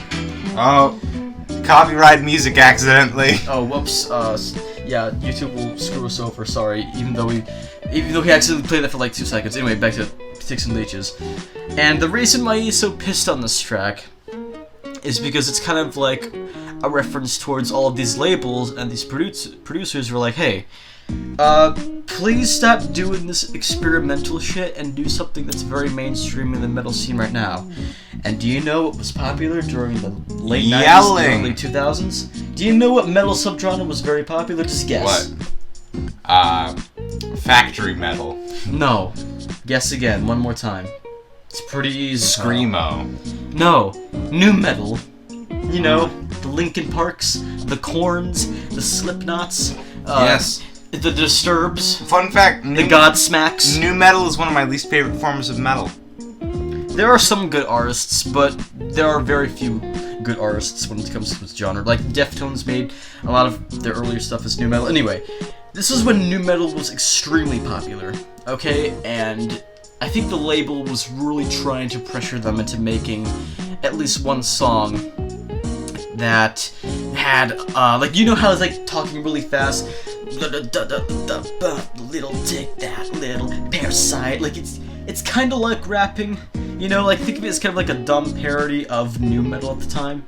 Like, it kind of feels like rapping in the verses, right? This is what you had in mind. He's like screaming his lungs out, you know, and it's pretty obvious that he's tired of this. It's people complaining and taking their resources, and the music industry just being just complete shit, and it still is. Has it always been like that? Hey, there's some good bands out there. There's the Gorillas. There's the Gorilla. Remember when I said that this is a pretty good song by itself? Yeah. Danny Carey basically saved this track. Danny Carey's drumming on this. It is so spot on. It's great. He's not human, guys. He's an octopus. Duh. Yeah, of course. He just keeps he's hiding his tentacles behind all of those wrinkles in the skin. Okay. He's an octopus and Maynard is an egg. Conspiracy theorist. All right. Maynard is an egg. Game theory confirmed. Yeah, film theory. Yeah. Music theory. Overall, Ticks and Leeches. I think it's one of the few songs where the best part are like the instrumentals, or at least another instrument that isn't the vocals. Danny Carey really shines on this track. It's great. So let's move on to another track, which is probably their most well-known, besides Sober, one of their most famous pieces, which is the title track, which was the first song that you listened to from Tool, right? Yes. Do you want to talk about this one? I would. So it starts out with like a heartbeat and stuff, and I was like, okay, Mason likes calm stuff like I do, because I like calm music. I like stuff like the band and sleeping. And oh, how were you wrong? And it was just like a heartbeat, and it was a nice little melody, and I'm like, okay, I can get along with this. And then it's burn it, burn it, burn it, and then my ears. Your ears exploded. Your ears exploded, yeah. And I physically recoiled. I was like, and I was like, oh, okay. Get fucked. And then I was greeted by black, then whiter, all I see in my infancy, red and yellow, then came to be. And I was like, what the heck is this guy talking about? Colors coming to be, coming in my ass? That's a lot of information to handle. Now, don't overthink this and don't overanalyze this, Kyle, okay? Alright, because... It's Maynard going, yo guys, what if we did the Fibonacci sequence and then the Fibonacci sequence? Oh, Mason sneezed. First time this recording. Good job, Mason. I hate it. So this song right here, the reason why this is my second favorite Tool song of all time is because of how, like, epic and grand scaled it is. Because, like, the guitars are just roaring, It's not as grand and epic as Opiate, but it's still pretty good. You know, and like there's so many layers, like there's so many interpretations that you can come off this song. Like it could be about origins, it can be about the universe, it can be about Colors. mathematics or some shit. It could be about, I don't know, like people overthinking and overanalyzing shit that doesn't need to be overanalyzed. And this eventually became the song that Tool was known for. You know how Pink Floyd's like, yes! My favorite song is Don't Need No Education. Oh wow, that's very interesting. My favorite Red Hot Chili Peppers song is, it's Californication. Wow, aren't I quirky? My favorite Foo Fighters song is The Pretender. Wow, aren't I original? My favorite song by King Crimson is In the Court of the Crimson King. Look at me, I'm original. My favorite song from Yeah, we get it, Pearl Kyle. Jam is Jeremy, or We get maybe it. Black if I'm feeling interesting. We get it, Kyle, okay? You hate the mainstream like I do. And basically almost everybody in the rock community. I'm sorry if this has been a lot of complaining. We don't hate each other. Me and Mason don't. Whatever, it's fine. We're friends. Unless somebody says something like, you guys complain too much. So this, Lateralus, the title track. Great song. This should have been the closing track, to be honest, because like every track after this, even though they are pretty good meditation, They're still mediocre. Session Disposition songs. was just the same words over and over again. watch the weather change, and that's it. I don't even, do you really want to talk about those 4 songs? Like those 4 songs, they kind of blend in a bit too much. Let's Like especially after that booming, epic, awesome title track, and then you just get down to meditation courses. Oh yeah, and let's. I don't want to talk about the music much anymore, but let's talk about the art, dude. Yes. Okay. Alex Gray. If you thought that the lenticular shit was Alex cool, Gay. just wait until you see the packaging for this one. Now, Lateralus, get it from the mail. What you see is basically just a black screen, just a black album art with some text. You know, then you open it, and it's layers. Transparent layers that, like for example, if you turn one page, you can see the person's skull and skeletal system, and then you turn another page, you see all of his muscular system, and turn another page, you see his brain and shit. You know, so it's basically this guy that you can see all of his internal systems and organs, or whatever. I like to call him Lateralus Lad because I'm dumb. I like to call him Fibonacci Fellow. Fibonacci fellow? Oh wow. But that's just me. Yeah. And Alex Gray, again, I know that we already talked about this guy, but seriously. He isn't really as diverse as Kem de Leon, but when it comes to artistry and theming, he has it perfectly. Obviously he took a lot of psychedelics, and he painted that. He painted all of his artwork with watercolor and stuff. How is that possible? That does not look like watercolor at all.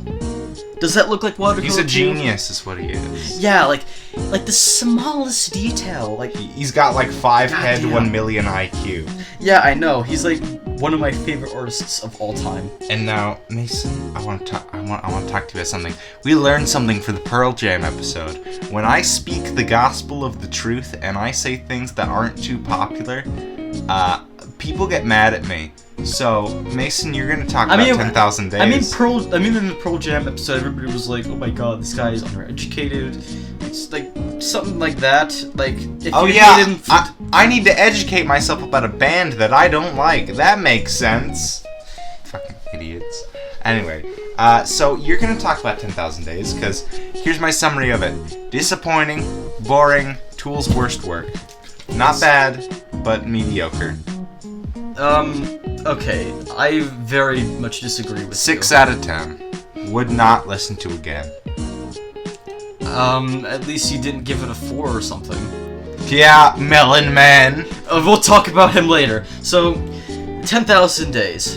You gotta talk about this. Have to admit, this album right here, which was released in 2006, it is kind of a step down from Lateralus. It was kind of impossible to top Ænima and Lateralus. So instead, in trying to top Lateralus, they kind of sort of took a step down with the songwriting, because Remember when I said that, like, songs like The Grudge and the title track to Lateralus were, like, extremely abstract? Yeah. The lyric writing on here is, like, very, very straightforward and, like, narrative-driven a bit. It didn't have the same good straightforwardness that Opiate did. It was more of a straightforwardness that seemed to be not deep and not very well thought out. I didn't like it.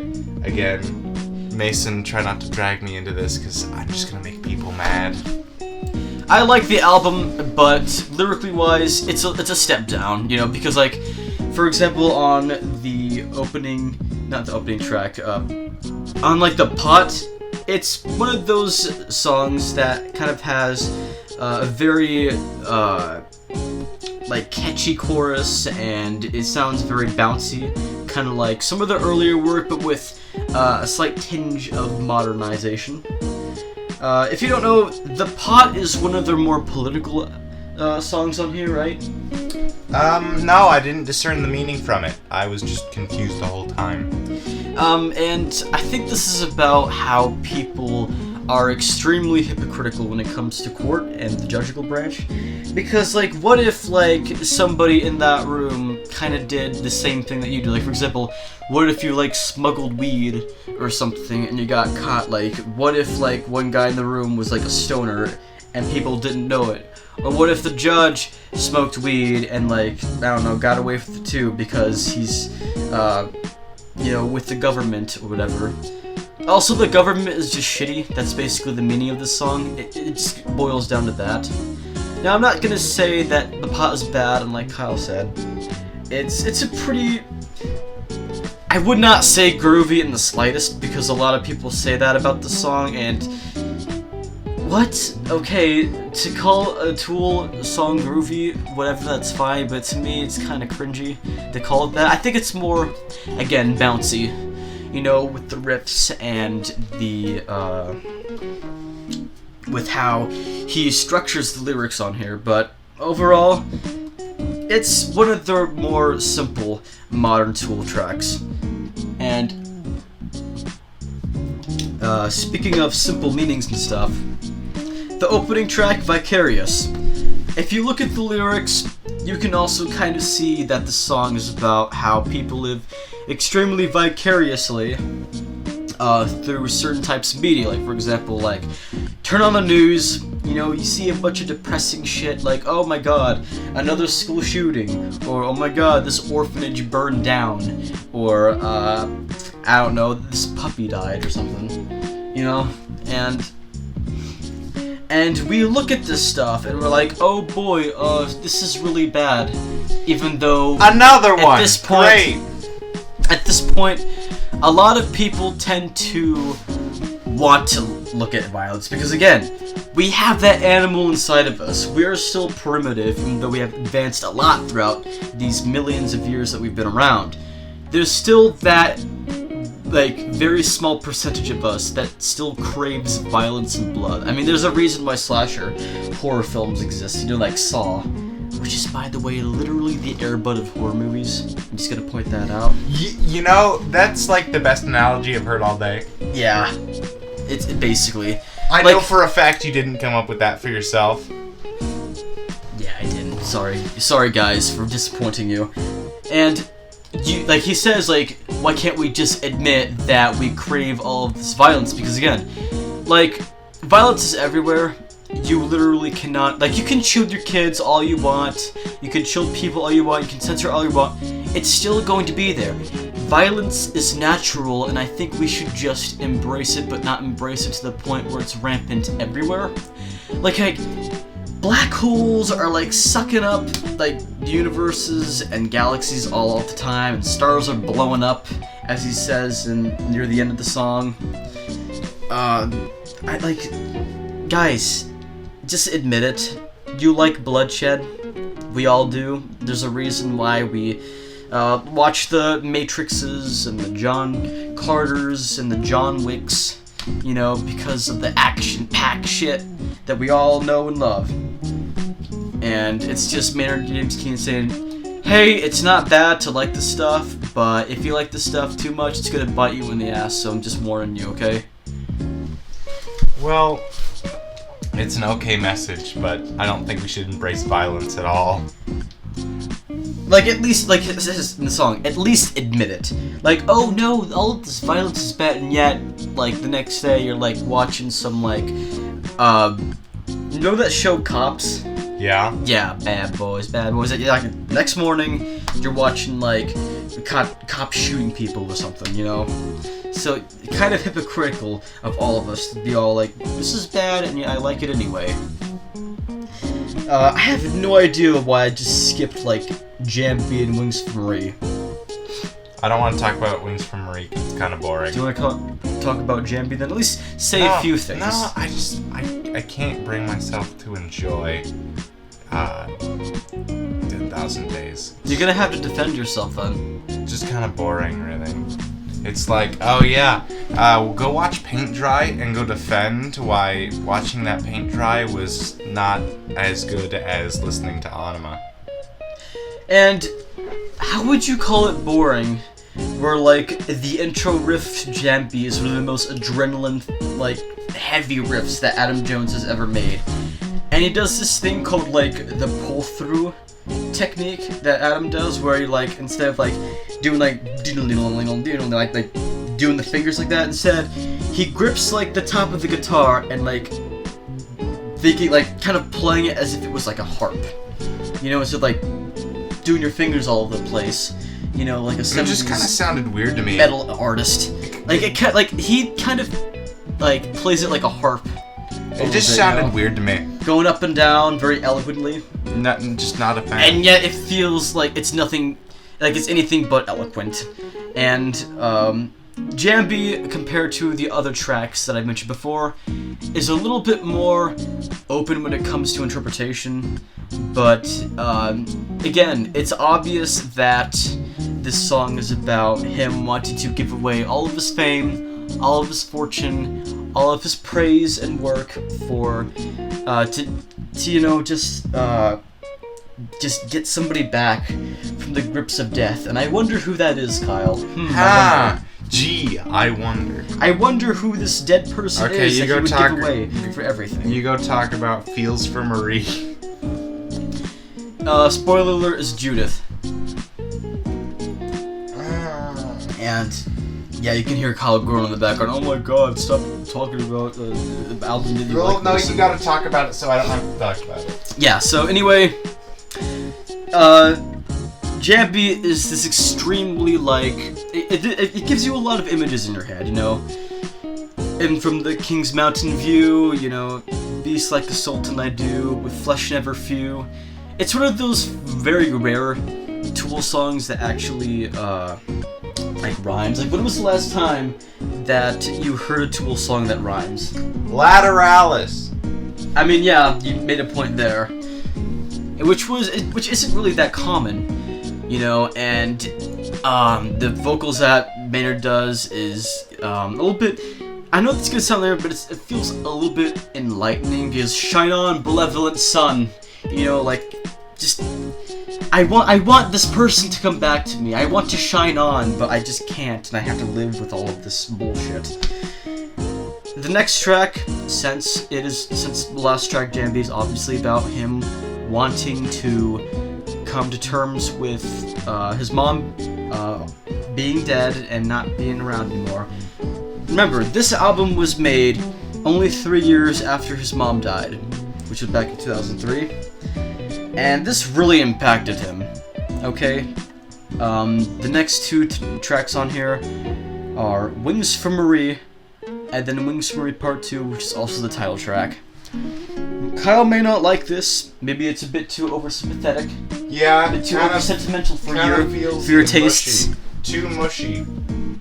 And the reason why I love this song so much is because it is very patient, and it's just so, like, this entire song from beginning to end just feels like you're coming to terms and you're at near the end of your journey and you're saying, okay, I'm glad that she's finally free from her suffering that she had to endure for the past 10,000 days.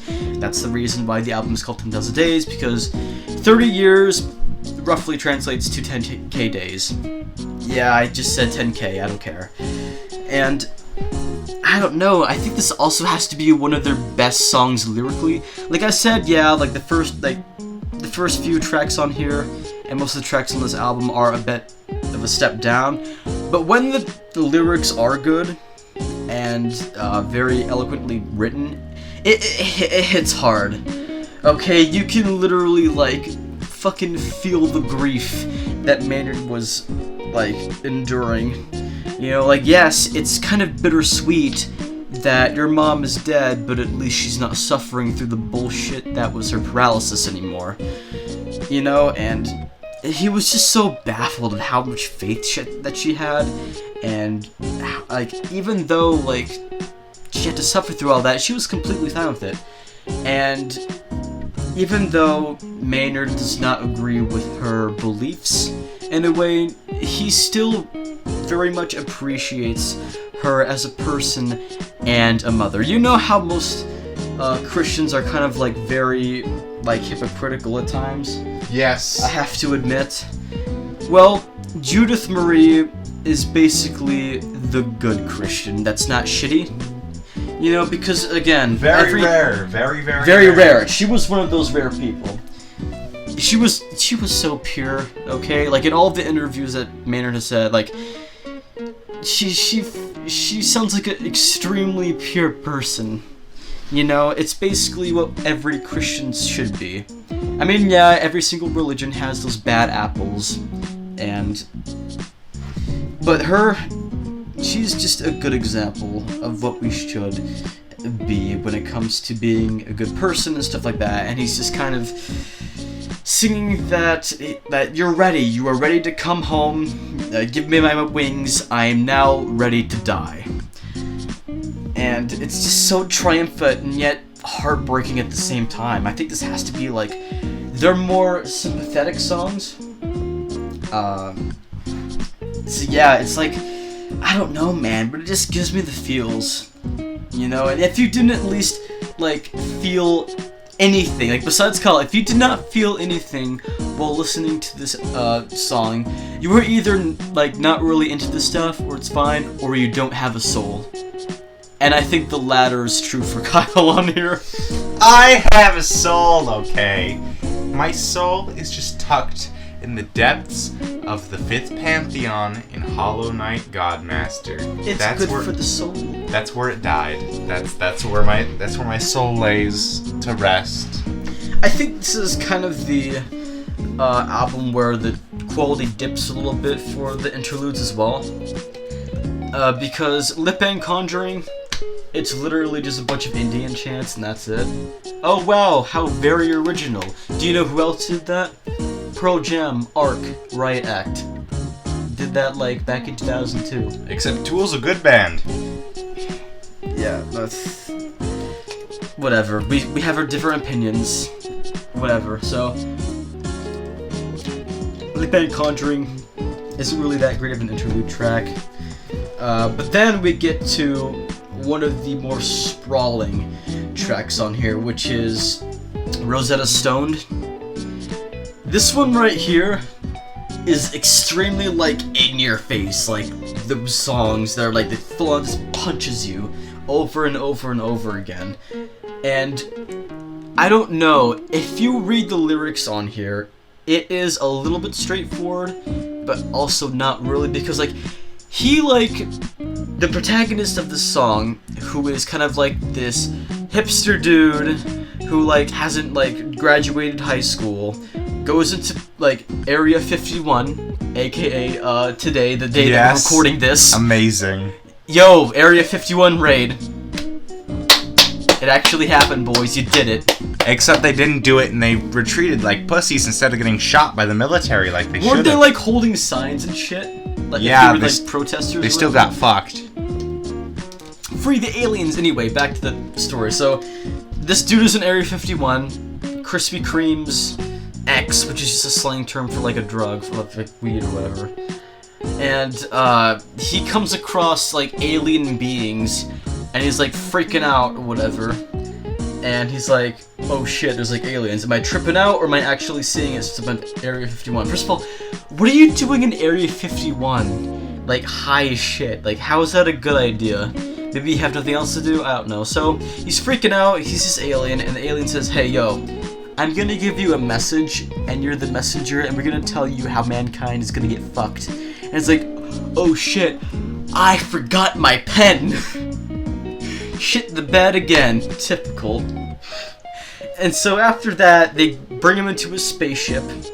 You know, of course there's like a lot of references to stuff like L. Ron Hubbard, because like, I think L. Ron Hubbard was also the first guy to try LSD. And when he saw all of that stuff, he was like, I think he saw his wife, like, in this alien being form, giving him, like orange slices or some shit, I don't know, and that's why he says, like, after, some orange slices and fetal spooning, you know, that's only just one of the references that he spits out in this song, which is, like, it goes on by quick. You know, so after, he gets into the spaceship, he wakes up in the mental hospital, and this is where the nurse and the doctor comes in, and the Lost Keys blame Hoffman, which is kind of like the prequel track to this whole thing, where you see the nurse and the doctor talking to each other, you know, like, again, I think this is their most straightforward album, lyrically, since, like, Undertow, which isn't a bad thing. Musically, it is, a lot better, but it's still kind of a bit rocky when it comes to the lyrics. You know, like, shit the bed, typical, you know, like, it sounds really cool, like the very, like, low-key, blah, blah, blah, like, guitars that, like, sprinkle throughout, you know, and the drums are, like, pounding yet again. You know, like, it's a very, like, sprawling track, as I said before. And so anyway, he's like, okay, yeah, even in, like, the beginning of the song, he's like, alrighty then, listen if you can, you know, so it's basically kind of like a flashback song. He's freaking out, like, he's basically in an asylum, and he's like, freaking out, like, was it real, was it not, and he's like, losing his mind throughout the song, won't know, don't know, won't know, don't know. Kyle, if only he brought a fucking pen. I know, right? Yeah, and a piece of paper as well. Gotta write it down, dude. Gotta write down all of those alien messages. So overall, pretty damn good song. And by the way, it's a pretty good song for workouts too. I listen to Tool on a daily basis when I go to the gym, and yet I am still a fat fuck. That's because you don't do it fast enough. You need to put it on 10. I'm not suicidal, Kyle. You want to burn that weight, you gotta work for it, Mason. Again, I'm not suicidal. That's not suicidal, that's called hard work.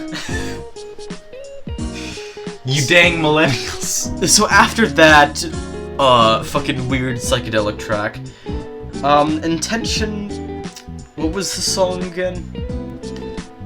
Again, I think this is really the only song that I am not a huge fan of. I think this is a song where, I think this is an instrumental track. I'm not sure. I don't even, like, remember anything about Intention. It kind of sounds like an outtake of Lateralus, to be honest. I think that's the only song that I don't really like on here. But then there's the last two tracks on here, which is Right Into and Virginity Trace.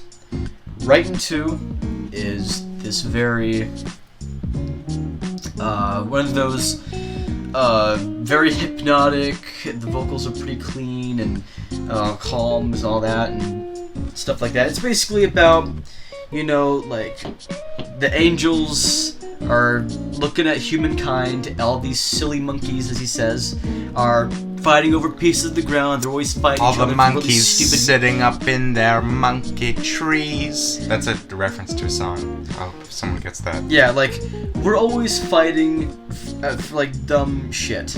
Now, why are humans always fighting each other, besides religion, Kyle? Tell me why. Well, race, land. Oh, yeah, racism. Land, resources, and, just... Nukes. Nukes, yeah, like, shit like that. You know, like, hey, we're the same species. We have the same body.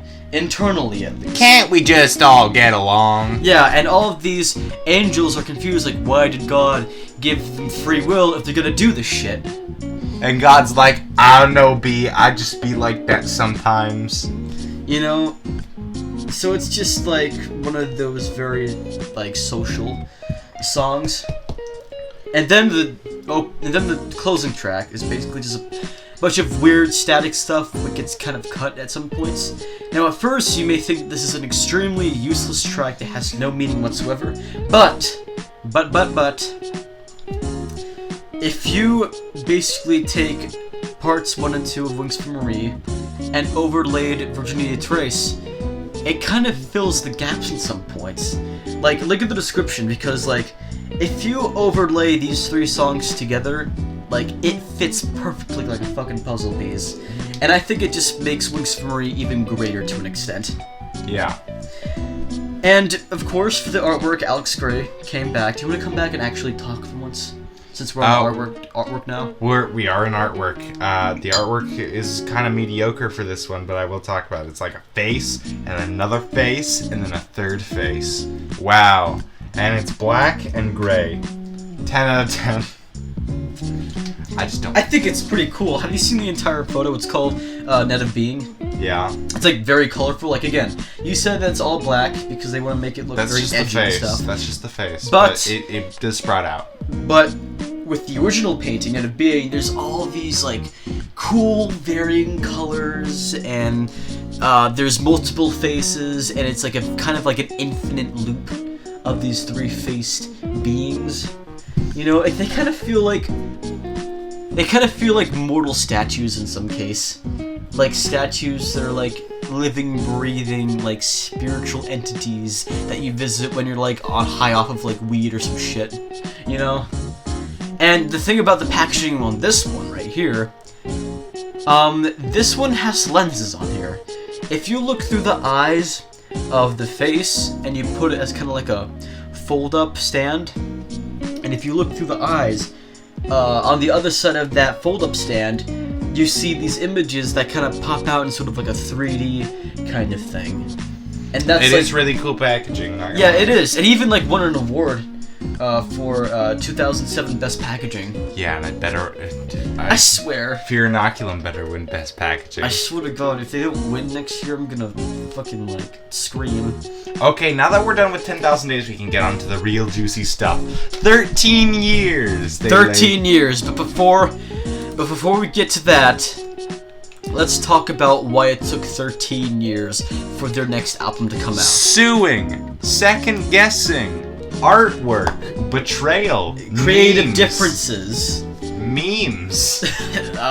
Memes, yeah, that too. Okay, after 10,000 Days came out, they toured a lot throughout 2006 and 2008. And in 2008, Maynard for some reason thought that the band was going to break up in the near future. So he started working on a solo project, Pucifer. Pucifer. Now I know that a lot of people are like, it's not a solo project, there are people involved. Maynard is the only, like, permanent member of this band. Oh, would that make King Crimson a solo project? No! Well... Okay. At least with King Crimson, they had certain eras where they had, like, certain, like, different, like, layouts for the members. Pucifer was, like, flat out, okay, I'm gonna leave, like, halfway into the production of this album. Come over here. I wanna leave. No, I'm gonna come back. Blah, blah, blah. It's like, it was very messy. But back on topic. So we did Pucifer, and obviously the band didn't really break up. You know, they toured a bunch. And then they kind of went quiet after 2008. Because they were getting sued. Yeah. Like in 2013, like, besides, them getting sued, another thing happened where in 2013, 2 separate scooter accidents happened to 2 of the bandmates, one of them being Danny. And due to the motorcycle incident, he basically cracked his ribs and, like, kind of fucked up, like, most of his chest, which led to, like, a really painful recovery for Danny. I don't know who the other band member was. Trust me, man, I get tears whenever I bash my shins on one of those Razor scooters, much less on a motorcycle accident, so... Oh, boy. And another reason why the album was delayed a lot was because I think the biggest reason is because in 2007, I think some like random ass artist sued the band because they thought the band used some of their artwork without their permission, which is not true, by the way. To combat this, the band hired an insurance company to defend them. That betrayed them. Yeah, only for that insurance company to fucking kick their ass too. So it just made it even more worse to spend all this money and all this time dealing with all this. And at the same time, they were like, okay, we need to make Fear Inoculum, but all of us have to agree on it. And no one agreed on it. Especially Danny. Like, the legal battles didn't even, like become, just did not exist anymore until 2015. Okay? Like, 2007 to 2015, like, goddamn. And remember, we became Tool fans 2017, 2018, around that time. September 2018, I remember. So guess what? We joined the perfect time to listen to all of Tool's shit, and then Fear Inoculum came out, baby! Yeah, so I'm just... But before we talk about Fear Inoculum, there's more. There's more stuff. There's more things. Tool Reddit. Tool Jerk. We're gonna talk about the fandom later, so... After all of that shit happened with the lawsuit, in 2015 we got our very first snippet of new material. Invincible. Not Invincible, it was Descending. And it wasn't even like a complete version, it was kind of like a rough draft part of Descending, which was like the main riff. Yeah. To that a little bit when they played it live. And it kind of sparked a lot. Like, this is when the theories kind of shot up. And went through the roof. Because, wait, oh shit, this is, like, new material. There were shit pirates on YouTube that Mason tried to get me to listen to. But I wasn't having any of it. So, another reason why it took so long was because of the constant second-guessing and them, like, trying to, like, not freak out about stress and shit. They said they scrapped 2 albums worth of material. Yeah, that's bad. Like, you know it's bad, where you have 2 albums worth of just, like, completely trash material. To the point where Maynard was like, you know what? I think the 2011 version was better. And they were still kind of getting the hang of streaming service at this time, too. It's not new to us, obviously, but it is new to them. They're 50-year-old boomers. But Danny Carey is almost 60 years old, and look at him, he is like fucking great drummer. But then again, Hirohiko Araki is older than all the Tool members, and he looks 20. He put all of his manga on streaming services, so. And yeah, like all the bandmates. They could not move on until all the bandmates were completely satisfied. But then Danny and Adam had to show up. I think they were the 2 that were the most picky when it came to the... Sounds old. To the sounds of the tracks on Fear Inoculum. And this is when the Tool fandom... Yes, I am calling it a fandom because they deserve to be called a fandom instead of a community. Because they have... Just go on Tool Jerk. Just... Trust me, we have bad apples in here, okay? Like, when it comes to, like, metal communities, like, Metallica are the whiny babies, then, like, Tool or, like, the entitled jerks were like, I listen to really smart music, and that makes me better than you. Yeah. Yeah, the fucking elitists. You get a lot of those. So, the Tool fan base. These guys are so into this band to the point where they would look at any single scrap of information or something that's at least subtly hinted at and just blow it up to the extreme. Okay, you want to know how dedicated this band is? Let me pull up the campfire. Let me tell you a tale of the Fear Inoculum debacle. The debacle? So, 5 days before the album was to be released commercially. Yeah. People were bragging about it in Amazon warehouses. Oh, look at me. I can hold the album. Can't move it, though. Yeah. But Jeff Bezos... Like, look at me. It's in my hands, guys. But Jeff Bezos will vaporize me if I try to do anything with it. But then, a Target employee, the Chosen One... The Chosen One, our Lord and Savior by the name... Circle of Nine. Yeah, Circle of Nine was like, okay, guys... I have the album. Okay, this isn't fake or some bullshit. Because at this point, people were just like, whatever, who cares? You can like hold it, whatever. But nope, he did not. He took it home with him. Yes, so he took it home. And guess what happened? His computer didn't have a disk drive. Yeah. So he could not like rip off. So he went to Reddit. He went to Reddit and he's like, "Boys, I need help." Yeah. And then everybody was like, "I must call my people." And everybody was like, "We got you, fam." So they're like, "Okay, drive to the Mirage in L.A." He lives in Nevada, so it's pretty near him. But at this point, a lot of people were saying still a 2-hour drive. Like at this point, a lot of people were like, "Oh, you're just faking this. You're not actually driving to like the Strip in L.A." But then he opened. Not L.A. Sorry. What's that Nevada place? What? What was it called? Like the Mirage. The Mirage, yeah. So he was actually driving to the Mirage, and he was like taking a picture, like, "Stop thinking this is fake. Shut the fuck up." He opened the album and looked at the art, and everybody was like, "Oh shit!" And then he went there. These two sweaty Redditors then teamed up to pirate it, and guess what happened? The guy who ended up pirating it deleted his account. Oh yeah, the other guy, because Circle of Nine is still around.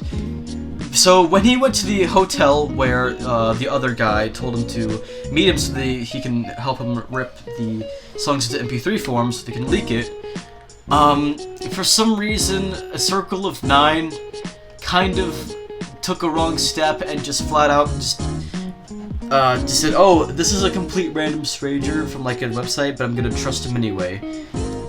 He ended up just running away, and like just taking the album with him. Of course, he didn't have like the physical album anymore, but at least he was truthful and he did help out Circle of Nine.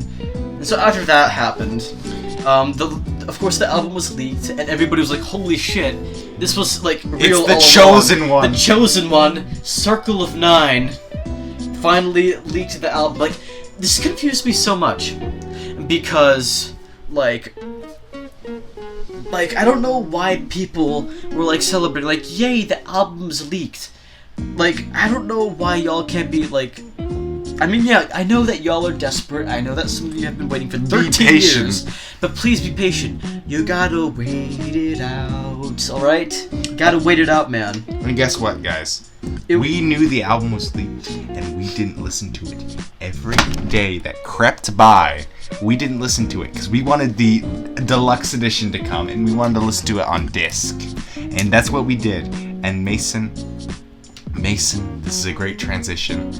How was Fear Inoculum? Fear Inoculum, 2019. This album, it didn't disappoint. I thought it was a pretty solid record.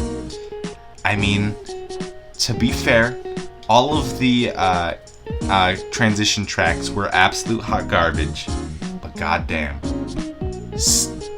I just want you to, if you're not even a Tool fan, just go listen to all of Tempest and then come back here. Calm as cookies and cream. If you're a fan of rock or metal, please listen to this album.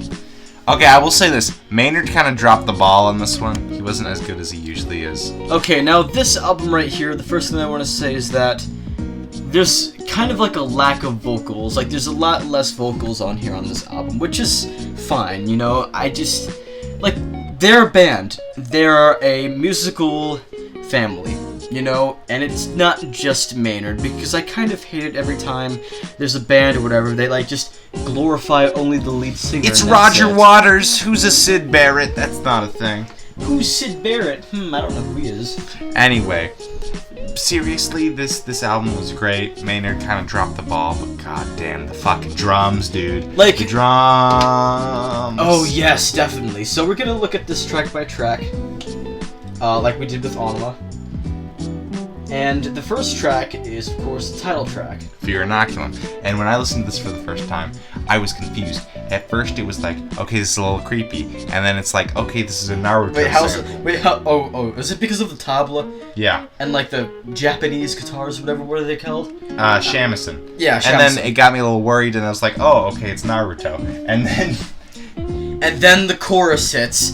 Exhale, expel, recast my tale, ignite my allegorical Biology. Don't know the lyrics. We can recite a lot of the lyrics for this album. It's pretty great. Like, this album right here is the most hypnotic. I've said this word a lot. Hypnotic. It's so hypnotizing. I'm not, like, fully sure if, like, besides the closing track, which we will get to soon, besides the closing track, most of the songs on... You mean Mockingbee? Who cares about No, not the second to last track. Okay, yeah, We're going... No, don't worry. We will get to that song. Trust us. But first, I want to talk about something funny. So, you guys know who Taylor Swift is. We're talking about that? Yeah. Just real quick. You know, may or may not have made a porno. May or may not have mediocre remember music. in the intro of this episode where we were going to talk about Taylor Swift and why she's kind of a part of this? Well, not her, but her fans. Well, so basically what ended up happening is Taylor Swift released her album Lovers, and whenever she releases an album, it always gets top charts. Well, guess what? 5 hours after she released her album, Tool was like, "Oh my, moshinderu, nani?" and then killed Lovers for at least 2 weeks.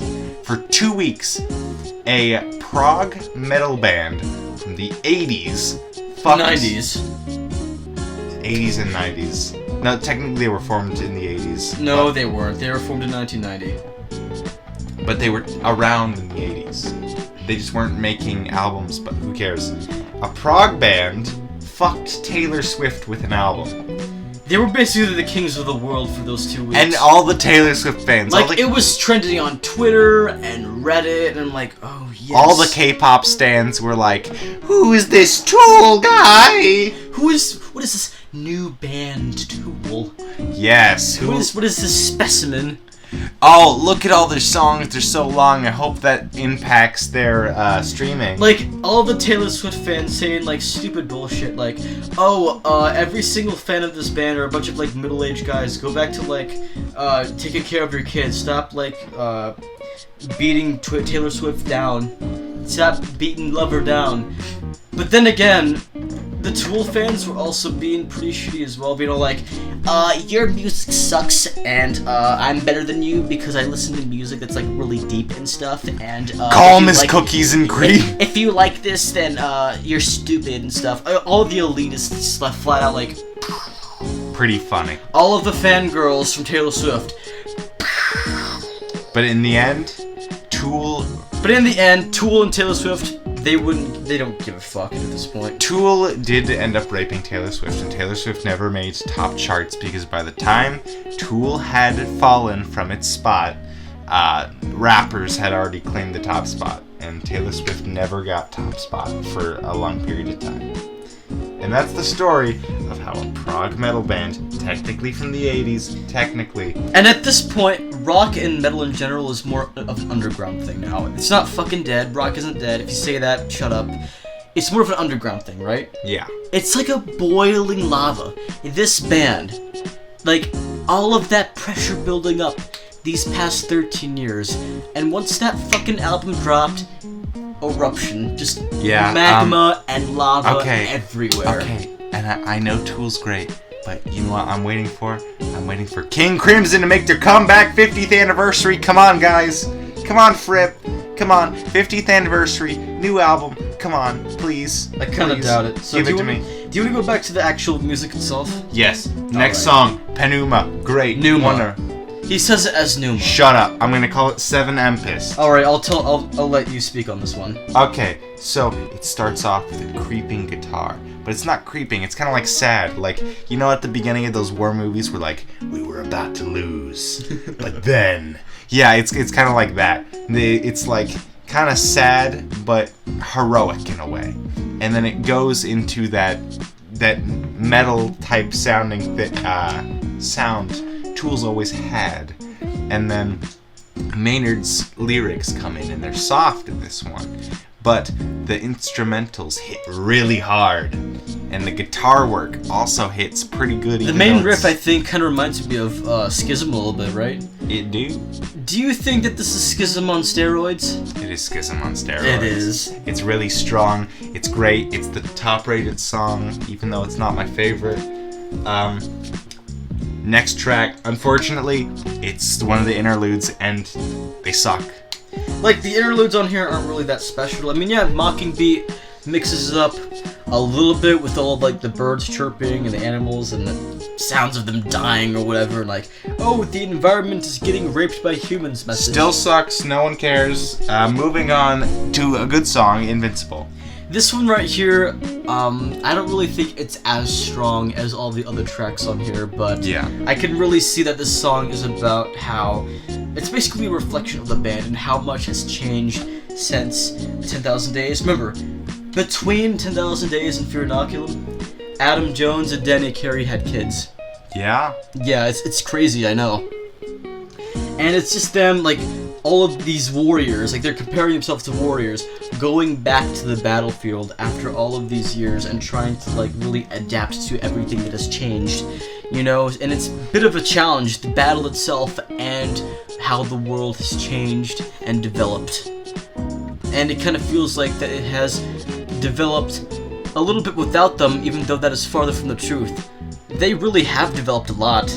You know, it is a step up from their last album when it comes to lyrics. Now, some of the problems shine through. Weird instrument choices, not mad at the Mellotron or the, Also, I think he uses auto-tune on this track. It's a little weird. At least it was better than The Power to Believe. Okay, shut your heck. Okay, I didn't agree with the shamisen. The Maynard's vocals kind of suck. They're too a perfect circle-y, but not as powerful as a perfect circle usually is. Like, I wouldn't say that it's flat out sucks, Kyle. I just think that since he's a little bit more older now, I don't think he really wants to scream a lot anymore. Like, instrumentally, I think this album is very heavy, but when it comes to the vocals, it's kind of the opposite. But Maynard's vocals sounding cleaner as ever. Alright, Legion Inoculate, dumb. Descending, let's talk about Descending. Descending's good. Ooh, yes. You got this one, Mason. Yes, okay, so Descending, this one right here. At first, I think this might be one of the few songs that you can hear like a bunch of sound effects.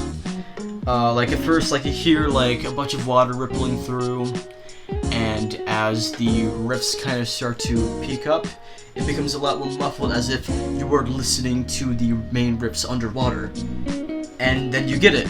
And by descending, it means like, hey, like drowning, you know, because it's kind of water themed a little bit, you know, a little bit. And when it comes to lyrics, I think this song is kind of about how, yes, there is room to improve and you can kind of ascend. But if you descend so much to the point where it just, it feels impossible to get back up and climb that ladder again to the point where you just can't take it anymore. And I think that's what descending is to me, at least my interpretation. And I miss that kind of theme and tone. Like, remember in Lateralus when I said that a lot of the songs in there are, it comes to interpretation? Yeah. Like, this comes back on Fear Inoculum. It comes back, and it's great. It comes back in a good way, like not a 10,000 Days way, like a good way. And when it comes to the progressiveness on this track, it ramps up. Like, when you get to like the third, like the last third of the song, the vocals get a lot more stronger. You know, my swan song and epilogue. Like, it kind of feels like sort of like a marching tune near the end of the song. And of course, there's that sweet riff that they've been teasing since like 2015 that kind of sounds like, you know, like, it's pretty cool. This track is great, alright? It is. And unfortunately for me, I didn't like Culling Voices, but Mason can talk about it. So, Culling Voices. I don't know why Kyle doesn't really like this track as much, but this one has a lot more sentimental value. Even though it feels... You see how all the sentimental songs from Tool are the ones I don't like? And because you have thick skin, I get it, Kyle. So anyway, Culling Voices is one of those tracks where even though it feels a little bit sentimental, he is kind of pointing fingers at people, even though he doesn't want that to point that at him. Don't you dare point that at me. I think the song is about kind of your egotistical aura of yourself, kind of overtaking yourself and trying to avoid that happening to you. You know, like when you get famous or popular or something like that, it kind of creeps onto you that like no matter what you do, people will always like try to defend it and gloss all over you. You know, like, oh, I love everything you do no matter what, and I don't have an opinion for myself. Then you'll kind of have this mentality that, oh, I'm better than everyone else because I succeeded. Just because you succeed at something doesn't really mean you're better than everyone else in general. I mean, yeah, you are better than that person when it comes to the subject that you succeeded in, but you aren't a better person in general. You see where I'm going at? Yeah, I see where you're getting at. Yeah, and you can really see that with the lyrics on here. And the guitar riffs on here are extremely they're a bit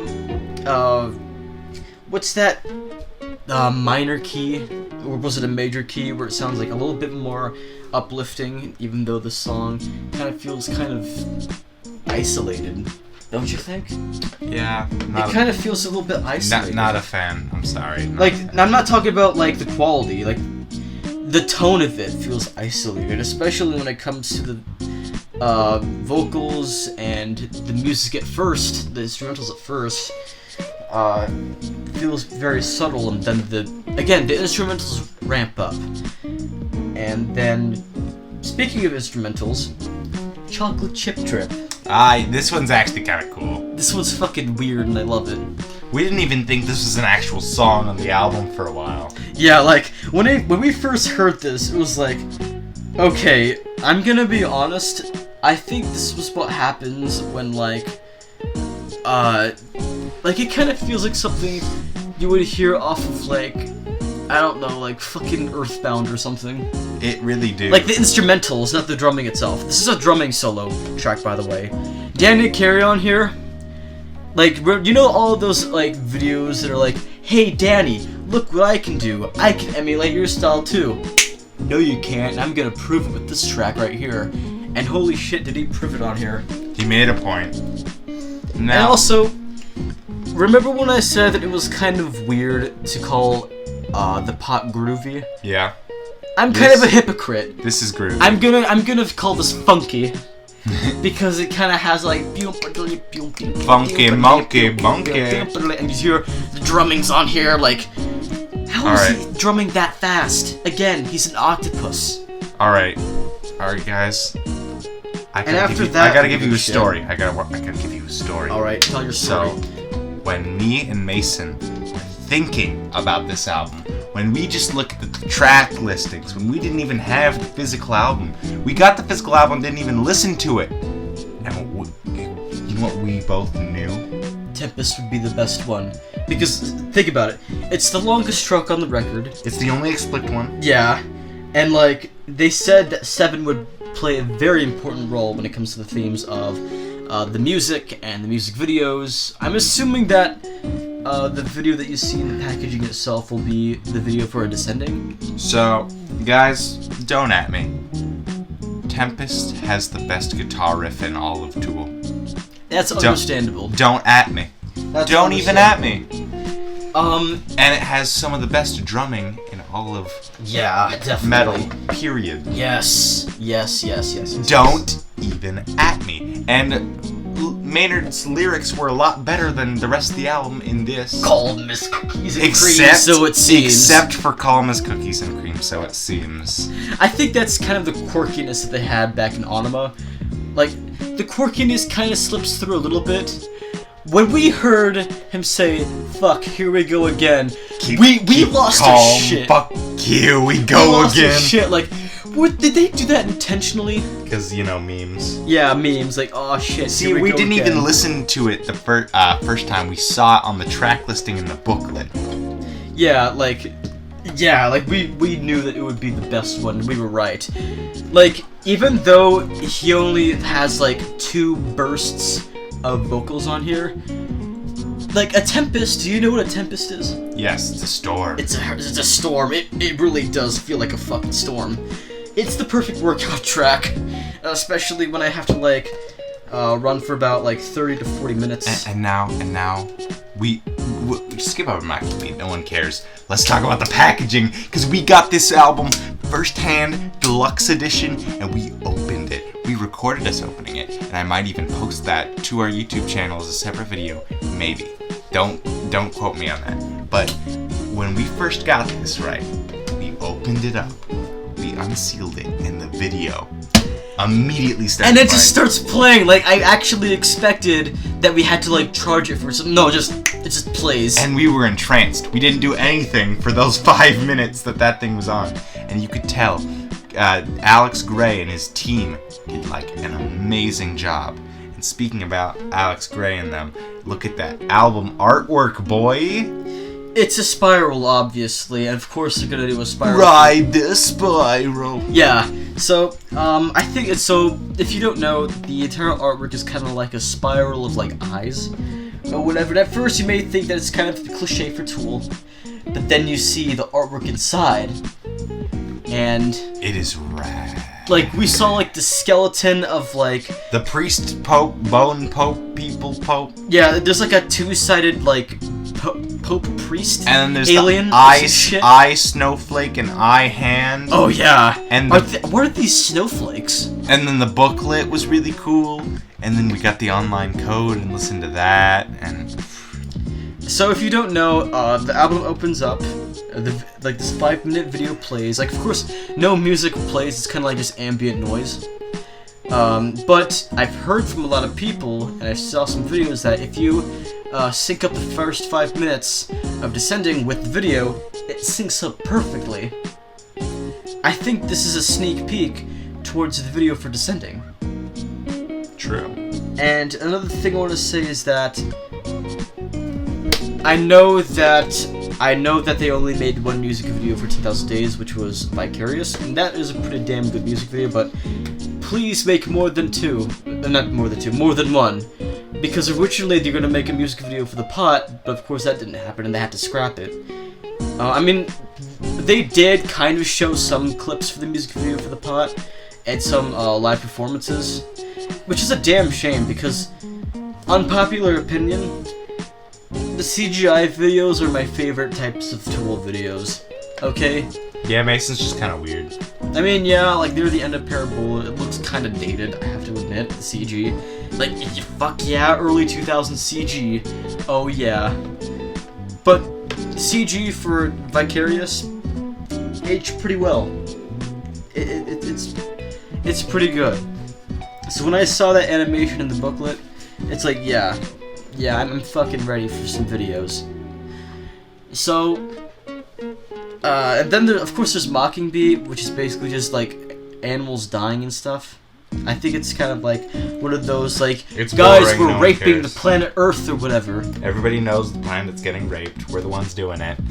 But let's not focus on that. Let's focus on we have addressed one of our favorite bands of all times, and it only took 2 hours and about 30 minutes. Jesus Christ, this episode is gonna kill our computers. And fun fact, this episode's gonna be edited on one of the best editing softwares ever. Because I like to update our fans, our one fan maybe. All 12 of them. Yeah, on how we're doing. If you're subscribed, thanks. I got Premiere Pro for free. Don't at me. Pirating. Gonna be great. We're gonna do some new editing techniques. We're gonna add more cuts, not make it an entire just outtake.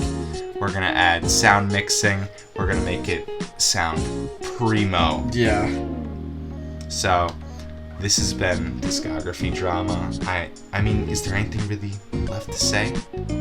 No, I think we just said everything that we can do with Tool. Like, goddamn, if you have not listened to this band, what is wrong with you? If you are a rock or metal fan, and you have not listened to Tool yet, what are you doing with your life? Please. What rock have you been sucking on? Please. They just released like a bunch of like streaming service bunch of their catalog for streaming services just back in April. And ever since then, like, Tool's been kind of blowing up, you know, at least when it comes to the mainstream a little bit. You know, not to the point where everybody is talking about it, but, like, on the internet, though, yeah. Pretty much. So we've pretty much said everything. Please just listen to Tool. Just do it. Yeah. Just do it. We'll see you later, guys, and just go with the flow, ride the spiral. Ride the spiral to the end. Yeah, we'll see you guys.